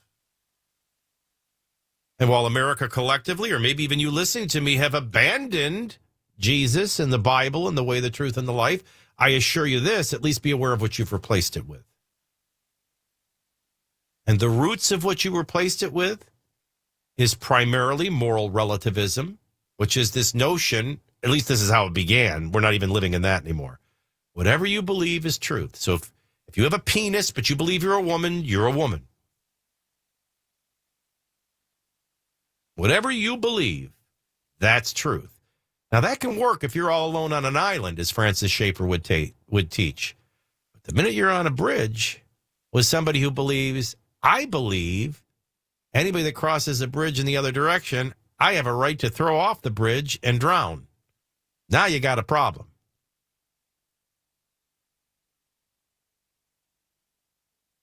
But there's humanism mixed in. There's universalism mixed in. All gods are the same. Whichever one you serve will all end up in the same place. Universalism is really, it doesn't matter what you do, you're going to end up in heaven. These are all the things that we replace the Bible with. Now, I'm describing a church today. Don't forget, when you hear that scripture, Jesus stands at the door and knocks. It was one of the great things that's going to come from the movie The Jesus Revolution is you're going to see tracks again. They've been gone for decades. But we used to use these little cartoon books to try to explain the gospel to people on the street. And one of the favorite ones was always, Jesus stands at the door and knocks. And if you allow him, he'll come into your heart and live. Of course, in Revelations 3:16, what it is showing is Jesus is locked out of his church. He can't get in. Revelations 3:16 almost never should be taught without the Barna study. But 68% of the people inside that church, only 8%, have a biblical worldview. Well, what does this lead to? It leads to chaos. I'll give you a couple of examples.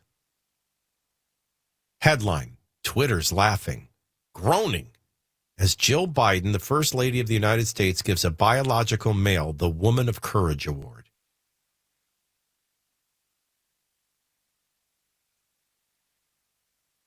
It's International Women's Day.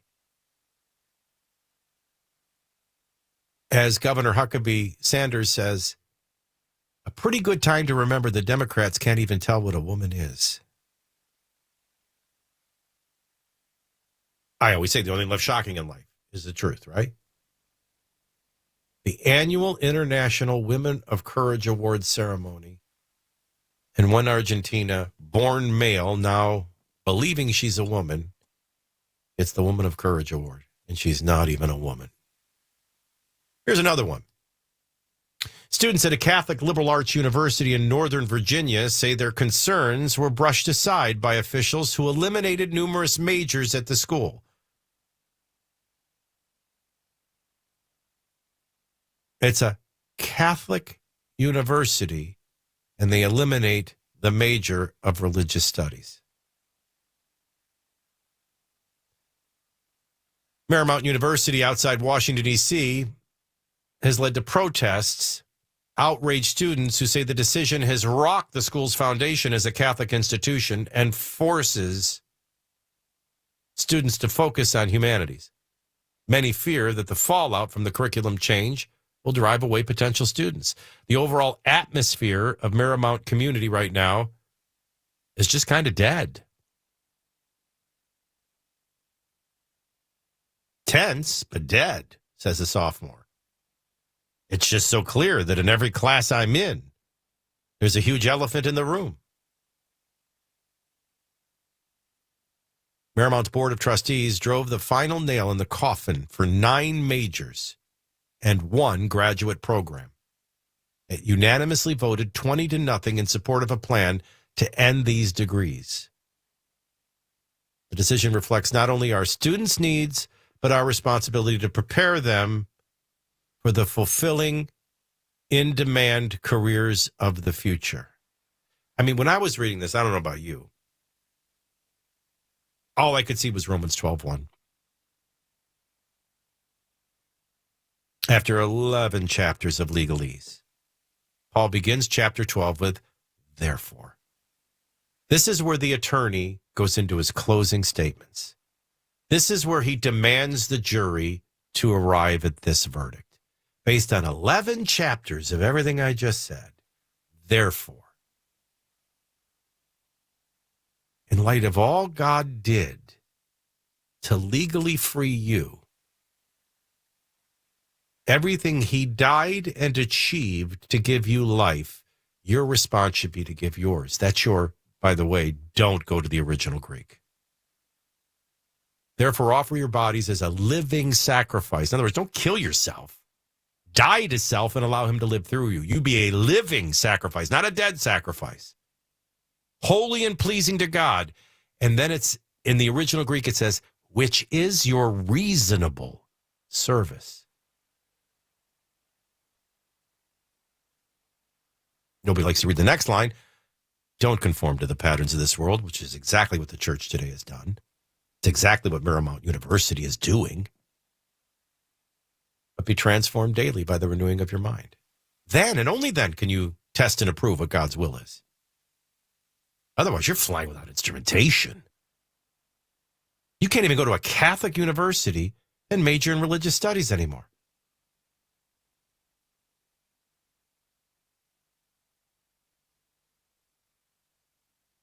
Speaking of universities, I found this story very interesting.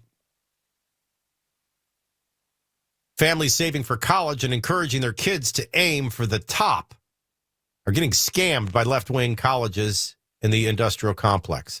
Colleges distort and outright lie about who gets accepted, the education quality they'll receive, and what the costs really are. If they were selling auto insurance or auto loans with these same tactics, they'd be jailed.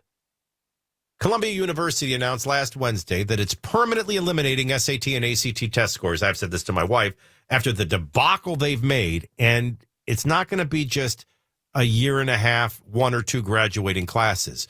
What they did with COVID is going to affect an entire generation. I know, I'm a living example. I had a hernia surgery and a reconstructive surgery. Back in the day in 1974, you were in the hospital 10 days. And it was a long recuperate. I remember trying to walk. I remember the first times trying to urinate. I missed about 5 weeks of school. That was in third grade, and I never caught up. We held out people for a year, year and a half. They will never catch up. So your first thought is, we'll blame it on COVID, right? Columbia University announced last Wednesday it's going to permanently eliminate SAT and ACT test scores as part of the undergraduate admission process. They are the first Ivy League school to go permanently test optional. Columbia issued a slippery statement about making admissions nuanced and respecting varied backgrounds. Now it's suddenly starting to sound a lot less like how COVID withdrawal from education is affecting ACT and SAT scores. So let's not discriminate against these people. They were put in an impossible situation. They weren't able to catch up. Now it's starting to sound very different. Respecting varied backgrounds, voices, experiences. As the writer writes, truth is, Columbia is ditching merit for diversity. This is the new God. Without admitting it, Columbia has replaced an academic mission, providing a rigorous education to a group of prepared students, with a new one, social engineering. Yeah, let's make Columbia University look like 911 Lone Star. Now, in defense of 911 Lone Star, if the best firefighters to arrive at the scene of an emergency, no matter how great, just so happen to be one gay, one Muslim, one Hispanic, one Asian, one black, one white, well, so be it. But if you're aiming for diversity and you're getting less than the best to arrive at the scene of a tragedy, well, then that's not good. By the way, expect other colleges to follow. Elon Musk commented Saturday that very few Americans seem to realize the severity of this situation. What I'm describing to you is an abandonment of God, an abandonment of truth, an abandonment of merit for a philosophy of multiculturalism, diversity, new tolerance, wokeness. And you're darn near close to a point of no return. And wait till you see what the American people think of wokeness next.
Well, that didn't take long. Governor Lee has already signed the bill passed by the General Assembly today that has drawn a quick response from Metro Legal.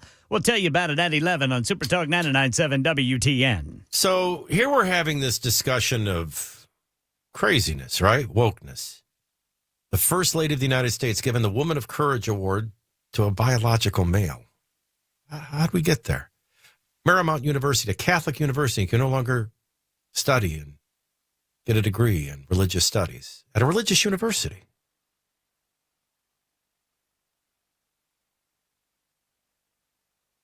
It's because it's become their God. And I think they're more devout, more devoted, with more daily acts of devotion to their new false God than your God. I mean, here I have George Barna's Arizona State Christian University study showing 68% still believe in God, but only 8% have a biblical worldview. So the Christians don't believe in the Bible. But the woke, how are they doing? I'm glad you asked. A majority of Americans in a new poll have a positive association with the term woke. Their understanding is it means to be informed, to be educated, aware of social injustices, you know, new and improved, evolved. Poll was released yesterday. It found 56% agreed with the more positive definition, while only 39% had a negative connotation. Remember, only 68% still believe they are Christians. And of the 68% that believe they're Christians, only 8% have a biblical worldview. That's how sick the church is. As for culture, multiculturalism, new tolerance, humanism, wokeness, political correctness, look at these numbers. 68% of Christians believe they're Christians, but only 8% have a biblical worldview. 56% think wokeness is great and positive, and only 39% had a negative view. Now, Americans are divided on whether they consider it an insult to be described as woke. Now you're just describing the Matrix, right? 40% calling it an insult, 32% calling it a compliment. Both of these measures break down along party lines, of course. Matrix. Republicans more likely than Democrat counterparts to have a negative understanding of wokeness. By the way, we could do this just the same, right? You don't think the left has a problem with Christians? You think the left is interested in your biblical worldview of life?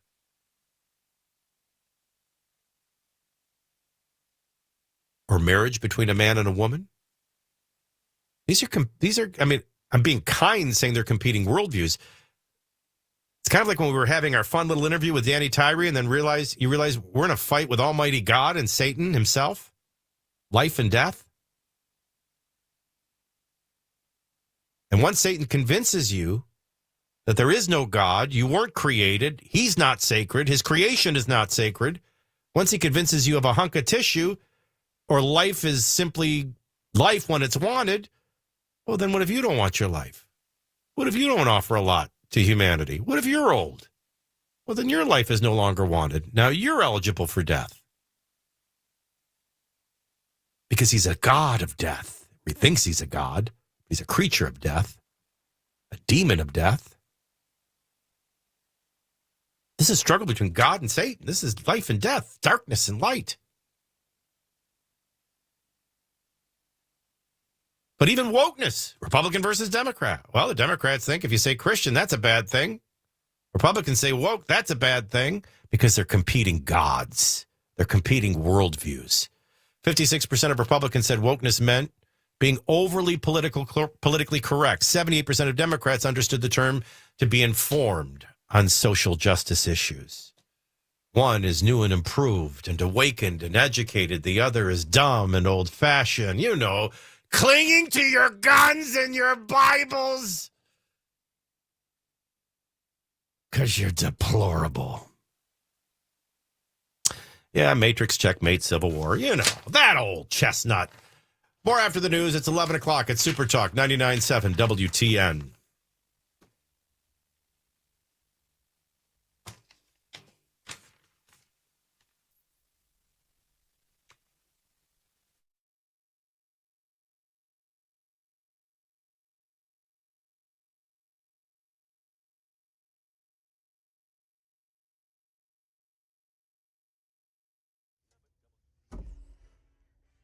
It is 11 o'clock on the dot this Thursday morning. I'm Ken Weaver with your top stories. Looks like most of the rain right now is south of I-40.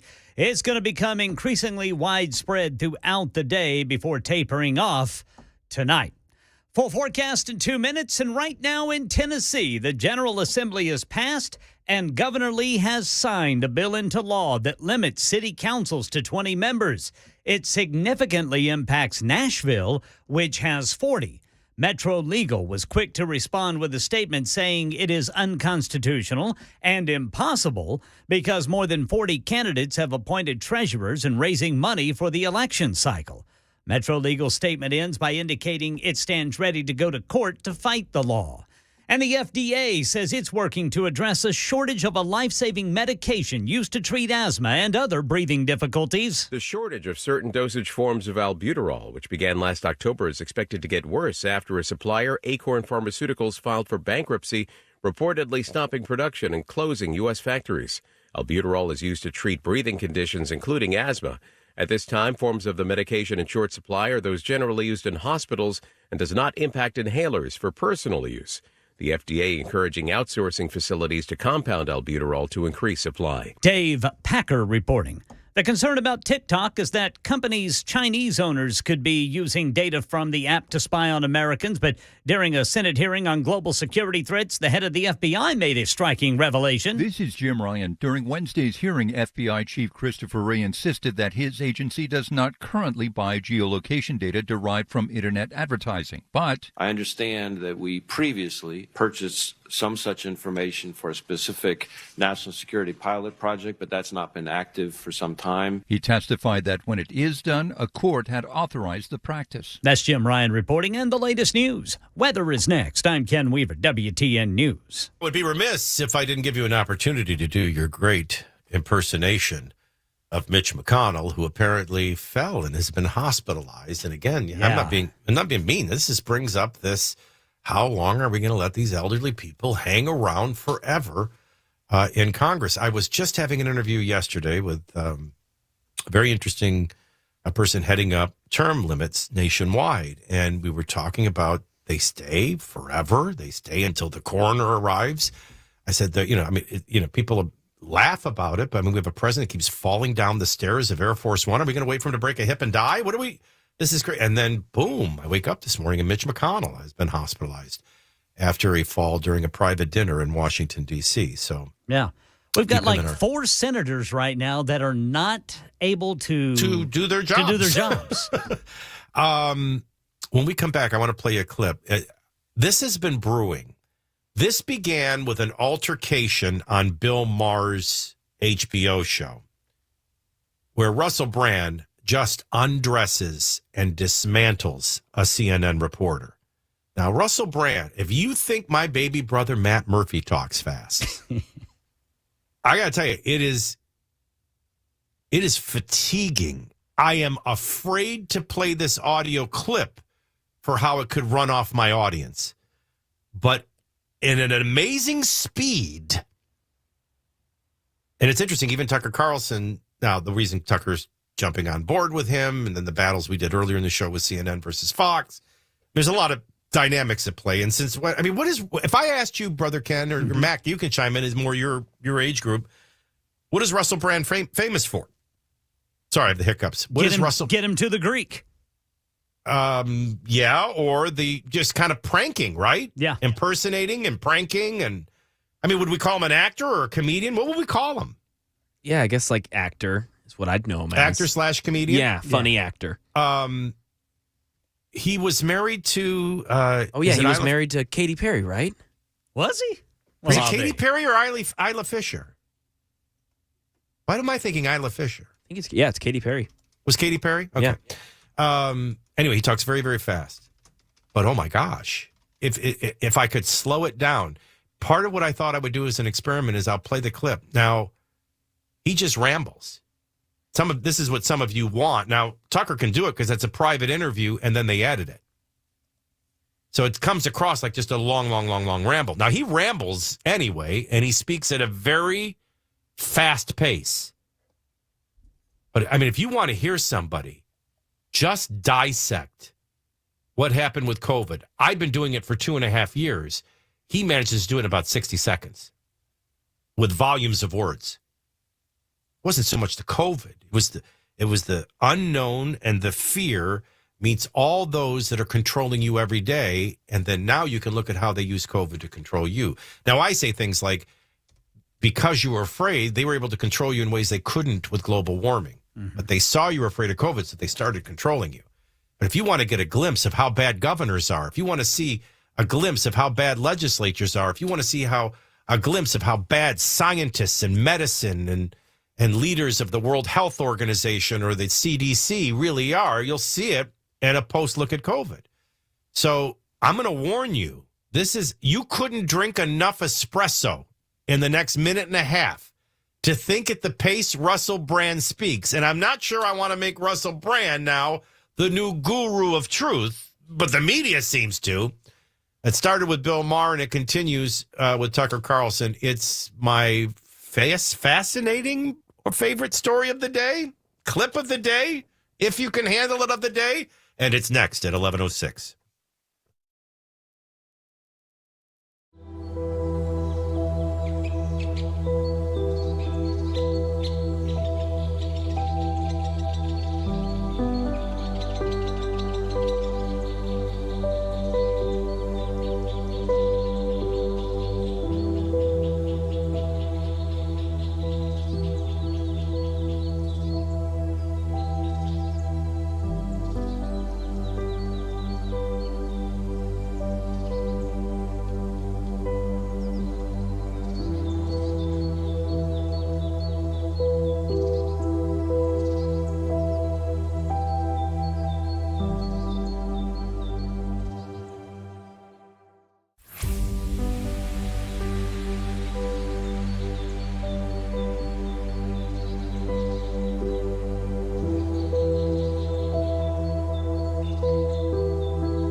By the way, for the last hour, Mason's been running the board and doing a terrific job. You're welcome anytime that Mac needs a fill-in. But you've got to work on you were never going to be a counselor or a therapist.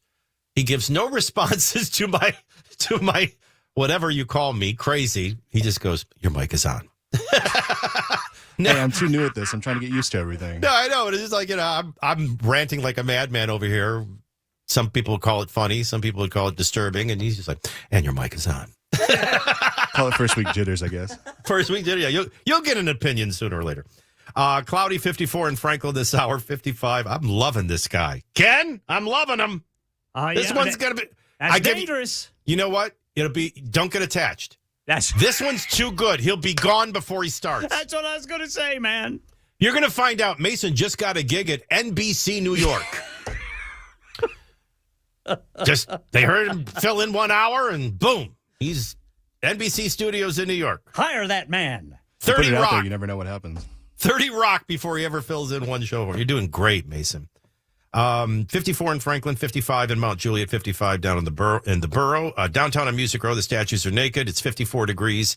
And as Ken mentioned, the showers south of us is covers the map.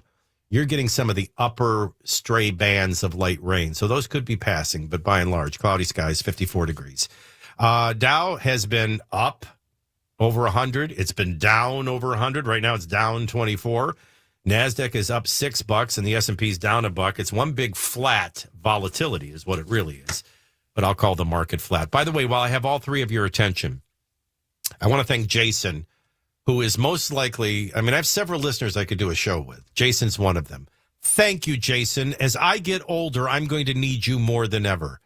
Jason goes, Michael, I'm pretty sure you're confusing Russell Brand with Sacha Baron Cohen. And I am. Oh, yeah. I was confusing him with Sacha Baron Cohen. So thank you, Jason. This is why I need him. By the way, Jason, do you change diapers? I'm just asking.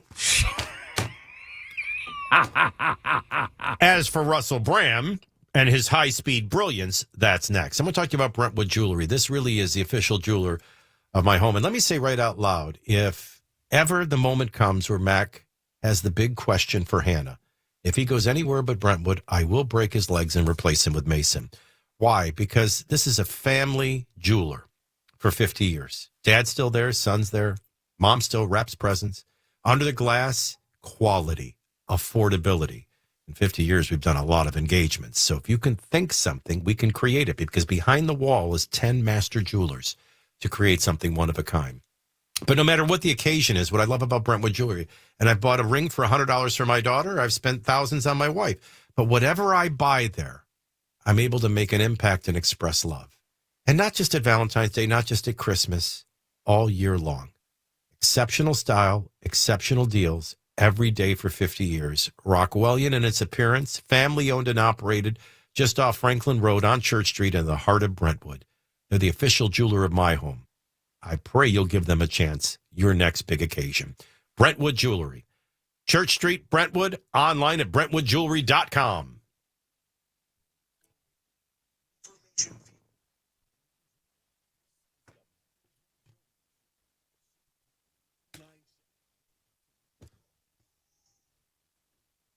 All right, I'm going to warn you. This is not cocaine. This is not excessive use of legal stimulants like espresso. This is Russell Brand. And this is how quick his brain moves, how fast he talks. But if I have to stop it every 5 seconds, this is a brilliant guy. This is the speed, and it will exhaust you. I'll never forget, I used to love Rich Mullins. He was one of my favorites. When I would listen to Rich Mullins, and he was far from a perfect human being, which is the lesson of the movie Jesus Revolution. God works through imperfect people. He has to. But he's in the process of making us perfect. But I used to, so I'd be fascinated when I'd bump into people that would know Rich Mullins, and I would go, oh my God, I loved Rich Mullins. What was he like? What was he like? And the number one thing people respond is exhausting. It's exhausting to be around brilliant people. This is going to be exhausting for you. But I've spent 2.5 years as it was happening, as it was ending, after it was ending, to now we're even most of culture is starting to look at what happened in COVID and say, wow, were we abused? Watch how fast Russell Brand can break down what happened. This is why I tell you, the matrix is important to get. You got to solve the matrix before you can even move forward to solving the daily problems. You got to solve the social dilemma. You got to solve the circle. Let me tell you something. Russell Brand gets the matrix. And the matrix was a perfectly existing thing when COVID arrived to be abused. Listen. So, as we told you, we sat down yesterday with Russell Brand, the comedian, actor, and now, frankly, kind of a public intellectual, for about an hour and a half on our show, Tucker Carlson Today. We want to share more of it tonight. In particular, Brand spent a lot of time thinking about and telling us about the COVID lockdowns, and the point of them was maybe the clearest explanation we have heard of what we've just lived through. Here it is.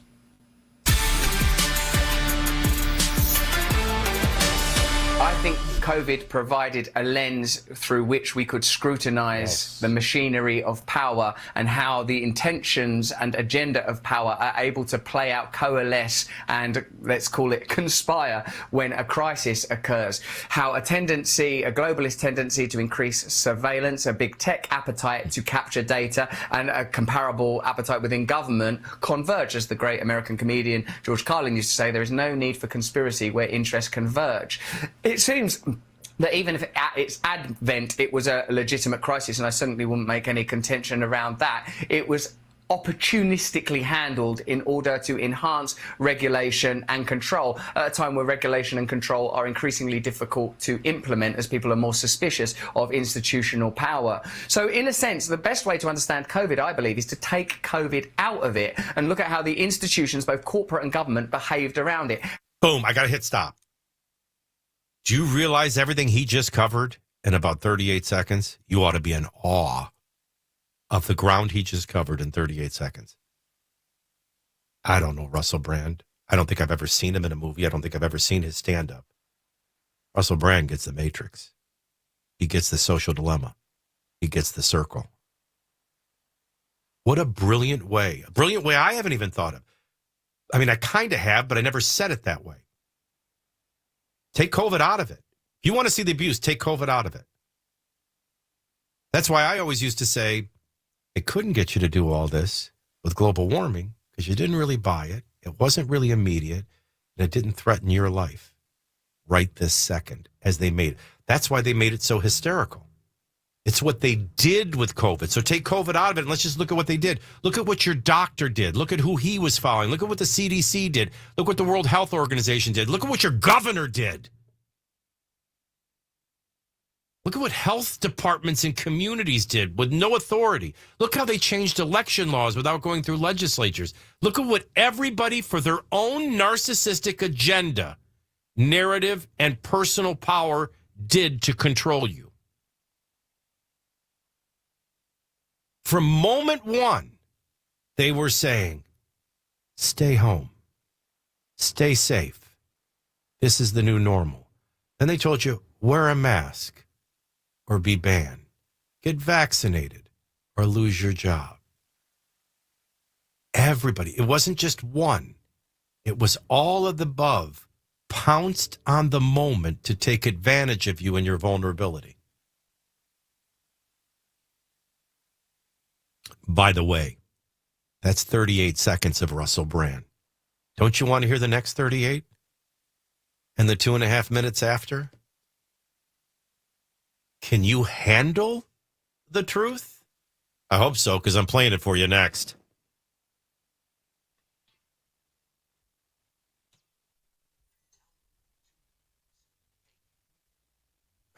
How much time do I have?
It's about a $7 trillion budget. It taxes whom the White House considers rich, and looks like it increases spending on social programs.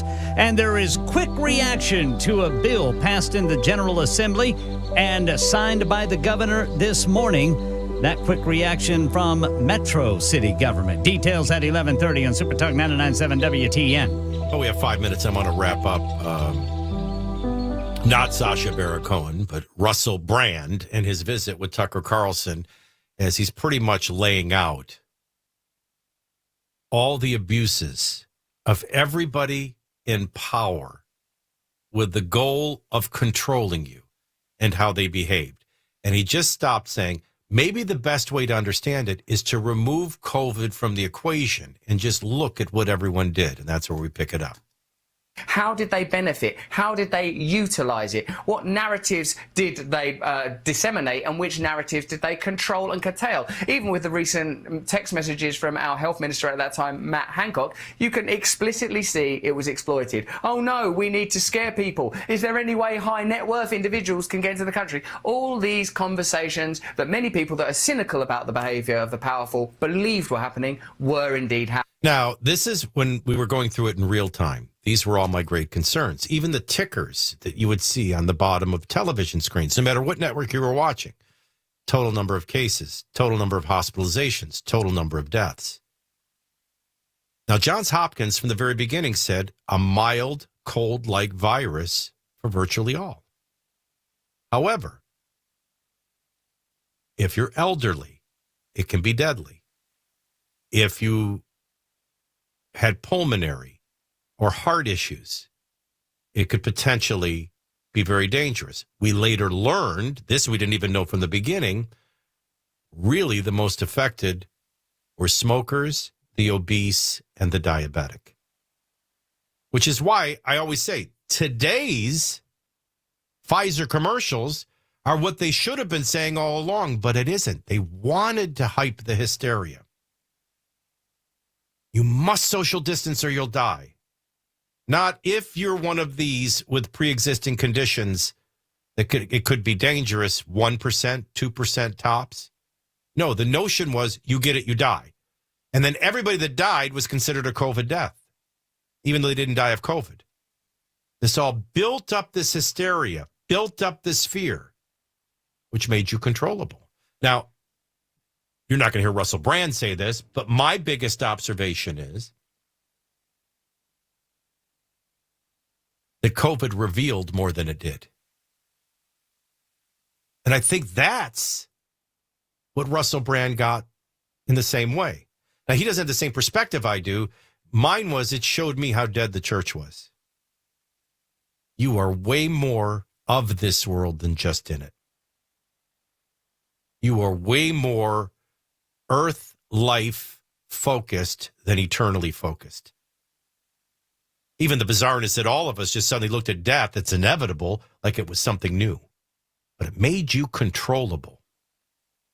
And so right away he's saying, look at the narratives. The narratives lead you to the agenda. Nobody's interested in truth and understanding. All there is a matrix and narratives and competing agendas. But look at what the narratives did. We didn't act like this would only be dangerous to 1% to 2%. We acted like everyone would get it and die unless you believed what we said and did exactly what we said to do. This guy really gets it. Happening. The way that natural immunity was discussed proved to be true, i.e. that natural immunity is effective. They probably understood earlier than they admitted that natural immunity was effective, and for reasons that, well, what could it be? What could be the reason that a monetizable solution to COVID was prioritized over a non-monetizable? Is there anyone involved in the situation that has a profit motive? Let's look at the data. And so it was just revelatory. Like the apocalypse always will be. The apocalypse is revelation of all what was always there. Corruption, convergence of interests, alliances. This is not conspiratorial. This is the moot recital of economic interests and the ordinary movements of the powerful. If people can honour one another and talk to one another in good faith and recognise that anybody is like this whole debate between like that I've sort of felt a little bit around me even for coming here. I feel like it used to just be normal that someone in your family would be a conservative and someone. By the way, this you can get lost on this. He got a lot of grief for even being on Tucker Carlson. He didn't get any grief when he was on with Bill Maher. But he started getting grief that you were going to be on with Tucker Carlson. So he's trying to explain to you, when did all this begin? He's describing the Matrix. Why aren't we all available to everybody? Why aren't we all interested in seeing whatever everybody else is seeing? What he's describing is, and if he gets more specific, in the name of tolerance, the left is intolerant. That's new tolerance. You agree with them or you have no right to speak. You don't have a right to disagree. There's no right to associate with you. You have no right to exist. You should be canceled. We're not going to kill you, but we're going to destroy any ability for you to have any influence. And all he's trying to say, used to be in families, you had a liberal, you had an atheist, you had a Marxist socialist. Let him finish this rant. It's powerful. By the way, the whole time he's talking, you ought to see the look on Tucker Carlson's face. Because Tucker Carlson fancies himself an intellectual and eloquent. This guy's so freaking brilliant, his jaw's dropping. In your family would be liberal, and someone in your family would be socialist, and someone in your family would be trans, and someone in your family would be gay, and different races are coming together. Yes. This is part of who we are, and if it isn't part of who we are, it's certainly part of who we need to become, and it's something that we need to deeply, deeply encourage immediately in the moment now. And you think that can be done? It's the only option, and therefore it cannot be discussed, it must be implemented. Because the alternative, we can see, from the tendency towards geopolitical disaster, a set of centralized interests who seem to unconsciously be directing us towards nuclear Armageddon, if not with Russia, then with China. They have to be interrupted. It simply has to happen. There is no choice. And in a situation where there's no choice, human ingenuity and our collegiate spirit must take over. We have no option but to find it in ourselves, to forgive one another, to move forwards, to love one another. Values that may seem a little hokey and old-fashioned because they pertain to things that are ineffable and difficult to describe, but are vital and that we all understand. By the way, he's just described a biblical worldview that the culture rejects. He doesn't realize that what he's calling hokey is our Creator, how he created us, and what he commanded us to be. I mean, I separated it on purpose because if I played all 4 minutes at once, it's overwhelming. And you'll miss so many brilliant points. The bottom line, Russell Brand gets what not even Tucker Carlson gets, though he's the victim of even as we speak. We're in a matrix. We're in a social dilemma. We're in checkmate. We are, as I always say, ignorance is bliss till consequence arrives. Consequence has arrived. Now, the only thing I would say even remotely negative, and I don't know enough about Russell Brand to say it, is he wants the result of a biblical worldview, of a country under God, indivisible with liberty and justice for all. He's still trying to do it with man and not God. Good luck with that. But he certainly assesses the disease flawlessly. It's 11:33.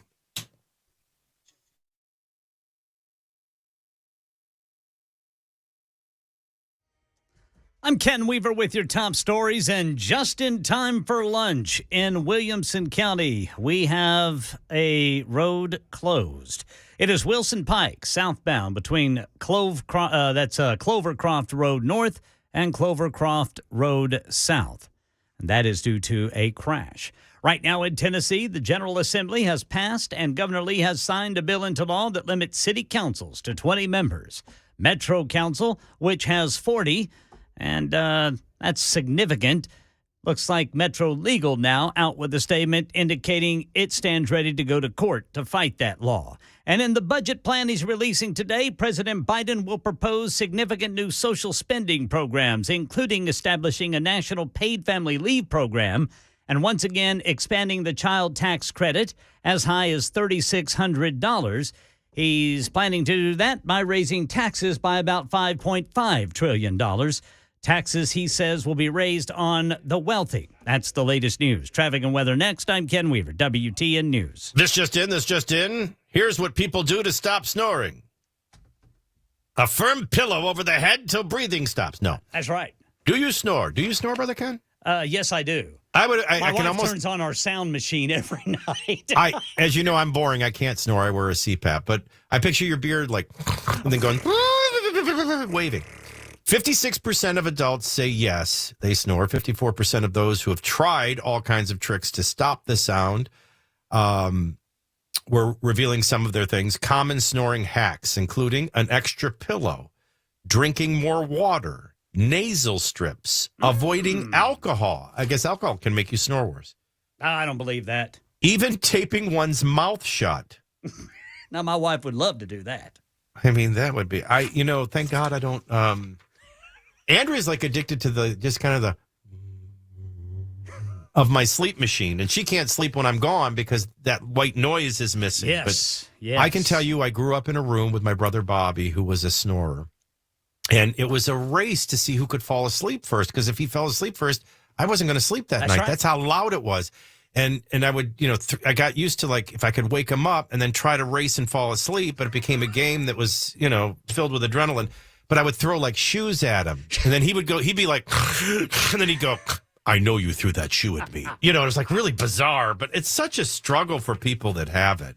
And I guess you can't qualify for a CPAP unless you have apnea. So I'm just thankful that I don't have that. Yeah, you don't think my wife's going to start snoring, do you, when she gets older? We got a little sound machine, man, and I mean, my wife cranks that sucker up to 10. Sounds like you're in the cabin of a jet. Yeah, see that.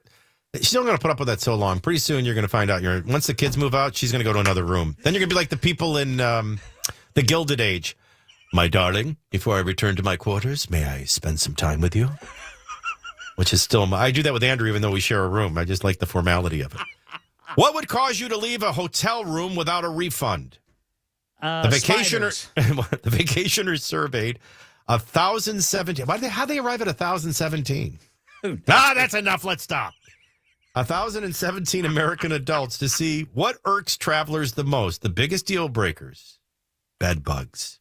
81%. By the way, I don't want to get in trouble. There is a hotel in proximity to the radio station on Music Row. Yeah. That it wasn't enough that they left. Remember when they picketed with signs for months? Don't stay here. There's bed bugs. Yes. I mean, they were on it was vengeance. 81% said the little critters. That sounds like something you would have written. Some say the little critters, the little fellas. Little critters. Would have them packing in no time. 68% said they wouldn't tolerate a bad smell or admit it was coming from them. 66% would bolt if they found a hidden camera. That sounds like a creep. There was some creepy Netflix show I watched where the guy had hidden cameras to watch people. They're in our TVs. 4.5% would leave if there was no bedside Bible. Wow. Really taking a stand for Christ. I don't want my damn looking at me with a camera, but just a couple of us would leave if there was no Bible. 19% would leave if they sensed a ghost. That's to this day, the two things that aggravate Andrew the most is when I'm in a pharmacy and I'll start shouting out things that she doesn't really have. But just to embarrass her in public, asking for an ointment for a pustule located somewhere personal. Or I act like an abusive husband to the point where the checkout person's like, do you need me to call somebody? And then my wife's like, oh, he's just joking, which doesn't work because people that are getting abused, that's the lines they use. But these are the things I do to her. The other is whenever we would look for a house, and I just didn't like the house. All right, so this is very Larry David of me. I don't want to waste the realtor's time anymore. I know already. Why would we go upstairs? Yeah, why? I know I'm not living here. I don't want to see the basement. I don't need to go in the backyard. This isn't even a possibility. Yeah. Everything about this I hate. Let's just cut our losses and leave. But I don't. That's what a normal person would do, but I don't do that. I just go, wait a minute. And I pause with a long pause, and the realtor's looking at me, and I go, a baby died in this house.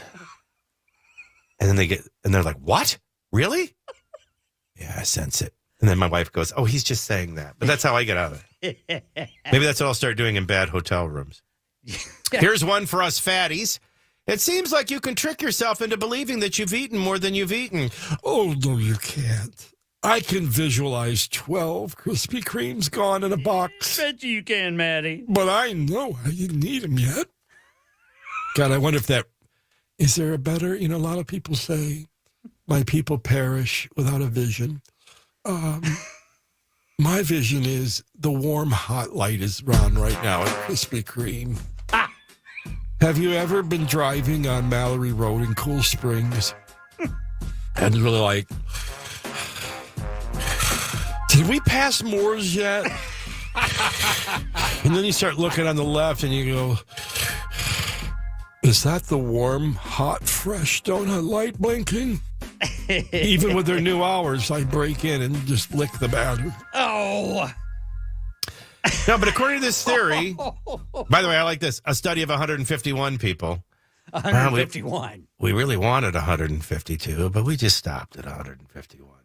Discovered that those who imagine a meal as larger than it actually was and more filling than it actually was saved about 122 calories. And thus, calories in, calories burned, began to lose weight. Now, I had a very close friend who she would eat half of her meal. And halfway through, she would put the napkin over the entire plate. That's how it was the rest of the time you were eating. And then the rest went in a box. And that was how I think hers looks a little more foolproof. But now I'm going to be going into, I'm going to be at, I always get the name wrong. Is it Hugh Babies? I'm convinced Hugh Babies is the best cheeseburger in all of Nashville. And I'll tell you what, I've never had an In-N-Out burger, so I'm just talking completely out of my rear end, but I can't imagine it's better. I have had both, and yes, dude, Hugh Babies is where it's at. Isn't it the bomb? It's fantastic. No, it's amazing. Where's the place at? Well, there's one in Hundred Oaks. Yep. Which I was going to the three. I was going to the original way out in West Nashville on Charlotte Avenue for the longest. And let me tell you something. I didn't blink. It was 45 minutes there, 45 minutes home, and I never blinked. It was worth it. It was worth it. Ken, you got to get your hands on one of these. It's going to remind you if Brownies got married to Ron's and had a baby, it'd be Hugh Babies. Now, only somebody from Oklahoma knows what I just described, but didn't I just describe the best tasting cheeseburger and chocolate chip? Oh, don't even get me started on the chocolate shake. And then they'll even ask you, do you want that with cream and a cherry? And I'm like, yes, and a light massage, thank you. But no visualization, of Hugh Babies does anything compared to a double cheese. Mustard, ketchup, pickle, and onion. Well, I'm going to have to try this out. And then the fries are just absolutely delightful. And you know what? I have heard from people the barbecue's better than the burgers. And I just can't. But I can't bring myself to not get up. The minute I walk in, I went in the other night with some friends. I was like, I'm going to do the barbecue. I don't know whether I'm going to get a pulled pork sandwich, whatever I'm going to get. I'm going to do the barbecue. Look, if everybody says it's better than the burger, it's got to be the greatest barbecue. Even pigs are probably saying, eat me. So, and chili I got dogs there too, I think. Yeah, they have great hot dogs. Yeah, so hot dogs. I'm at the line, like, can I help you? And I'm all intent to do it. And what came out of my mouth? Double cheeseburger, ketchup, mustard. Just couldn't bring myself to do it, but it is. We only have one birthday today. Do you remember Campy Campaneris? Bert Campaneris of that great Oakland A's team of the 70s. He's 81 years old today. There is nothing on television. I hope, like any red-blooded human being, you're in training for March Madness, which begins with conference tournaments. I watched some basketball last night. My LSU won, my Q's lost, and OU lost. So I was 1 for 3. I won't tell you I'm rooting for today because I don't want you to call me a jinx. But I went to Louisiana State University, so my guess is Vandy's got a great chance of winning tonight. But Vandy will be in play tonight at 8:30. The Vols are in play at 2:30, all at the Bridgestone Arena during the SEC tournament. And Jim Boeheim, the coach of the Qs, called it quits after 47 seasons, already in the Hall of Fame. 47 seasons, 35 trips to the NCAA tournament, 998 wins, second on the all-time list. It's an end of an era for not just Syracuse, but for college basketball, and that's Sports in the Talk Station, and that's Birthdays on the Talk Station. News was brought to you by...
we have cloudy skies, 55 degrees.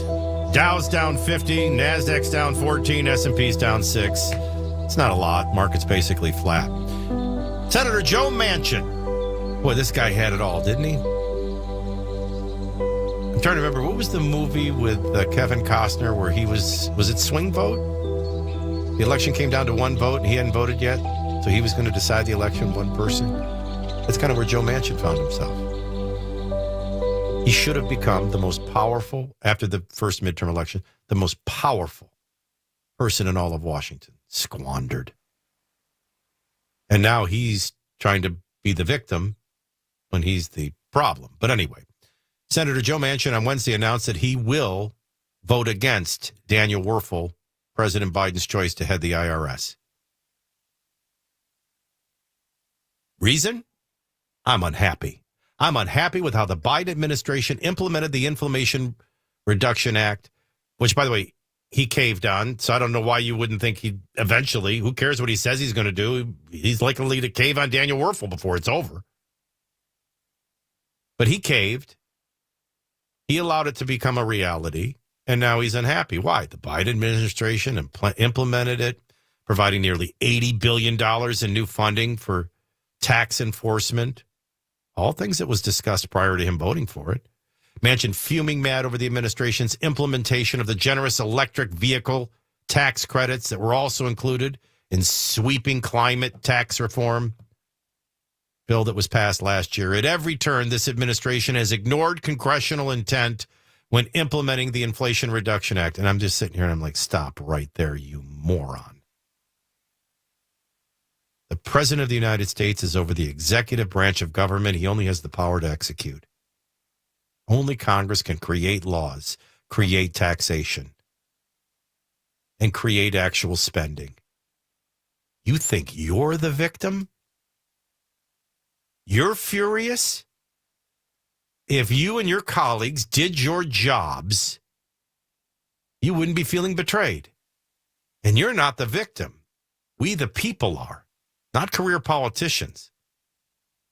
It's our money you're squandering, and it's our future you're destroying. Oh, got to end it right there because we got to come back for final criticism of the day. But for all he had going for him, for all he could have been versus what he ended up, to now try to play the victim card when you have passed your duty and power to another.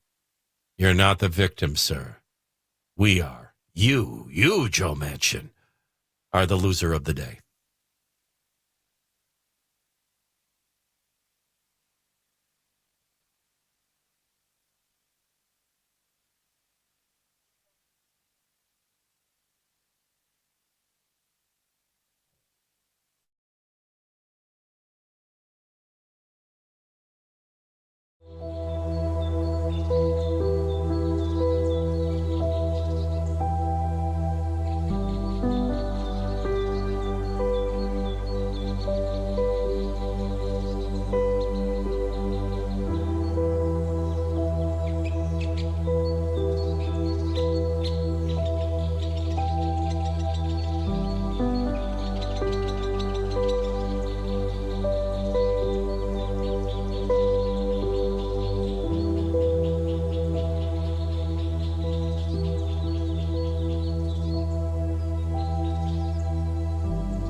11:55 in the morning, 5 minutes before the Matt Murphy Show on Super Talk 99.7 WTN. I'm giving the final say to you all. First of all, if you want to see the clip of Russell Brand in its entirety without interruption, it's on my Facebook wall, or just Google Russell Brand interview with Tucker Carlson. You have access to media. But in fairness, Jim writes, I love you, man, but your message. But sometimes you're killing me. Your delayed delivery. At 11:05, you said Russell Brand would be on at 11:06. No, I did not. I said he was coming up next. Then there was 5 minutes of commercial ads. Then there was weather. Then you repeated the weather. No, I gave the currents. Then you gave the stock market. I just gave the update. Then at 11:18, you played 38 seconds of Russell Brand, then stopped for another break. I mean, I think the only solution is, Jim, maybe I should come to your home every day for 3 hours and do a personal show just for you. And by the way, I'm expensive. This just stopped me dead in my tracks. Try Hugh Baby's dark meat fried chicken sandwich. Oh, my. I don't even like dark meat. And I'm salivating. This, I don't have any idea of what it means. I don't think I could eat at Hugh Baby's. Today's burger is brought to you by Planned Parenthood. I don't even know what the hell that means. Renee writes, Michael, buy your wife a box fan. She'll sleep like a baby. It works wonders. I guess she was talking about the kind of white noise effect. Michael's rebuking me for saying your governor. It's our governor. Well, I'm just, everybody likes to point fingers. I'm always fascinated when, by the way, he's technically right. It is our governor, but in talking about the failures of elected officials with COVID, it's our governor, not your governor. But many people think it's that governor or their governor. No, your governor did it too. Everybody forgets that. Your senators did it too. Everybody forgets that. Your congressman, for the most part, did it too. So you're still in the matrix. You don't get it. Let me tell you something. When our governor missed it on COVID, he lost me forever. What is going on with the station? A lot of garbled noises coming across. Mac, is there anything I'm unaware of? And why does all the garbling happen during my show and never anybody else's? No response. I don't know if I can do this in less than 2 minutes. Hi, Michael. My question is, what do you think, your opinion, on what happens to someone who had an abortion? First of all, my opinion is irrelevant. If you're asking spiritually what happens, I think they need to realize, and I think deep down in their heart they do, that what they've done is wrong, and they confess their sins, and God is faithful and just to forgive them. They will be covered in the blood of Christ, and they will be free. They should repent. They should not go on. If you're talking about what happens to them physically, for some, they end up sterile. For some, they end up having proclivities for breast cancer. In most cases, they all regret it. Because even though at a time of culture when they were convinced it was the right thing to do or their choice to do, ultimately, the reason they did it, they didn't want it. And then eventually when they do want it, they see what they did. This isn't my opinion. This is what you read and research. This is why they have a great deal of regret. The same thing that they never looked at and pretended was a hunk of tissue. When it was wanted, they looked at it and they see a face and they see eyes and nose and fingers and fingernails. And it has a devastating emotional and mental effect on them. All things that are dramatically ignored in the arguments of life. But it's not what I think. It's not my opinion. That's what women who have done it say. And what the Bible says for those who still believe it. I'll see you in the morning at 9. Matt Murphy's next. Great job today, Mason. Bye.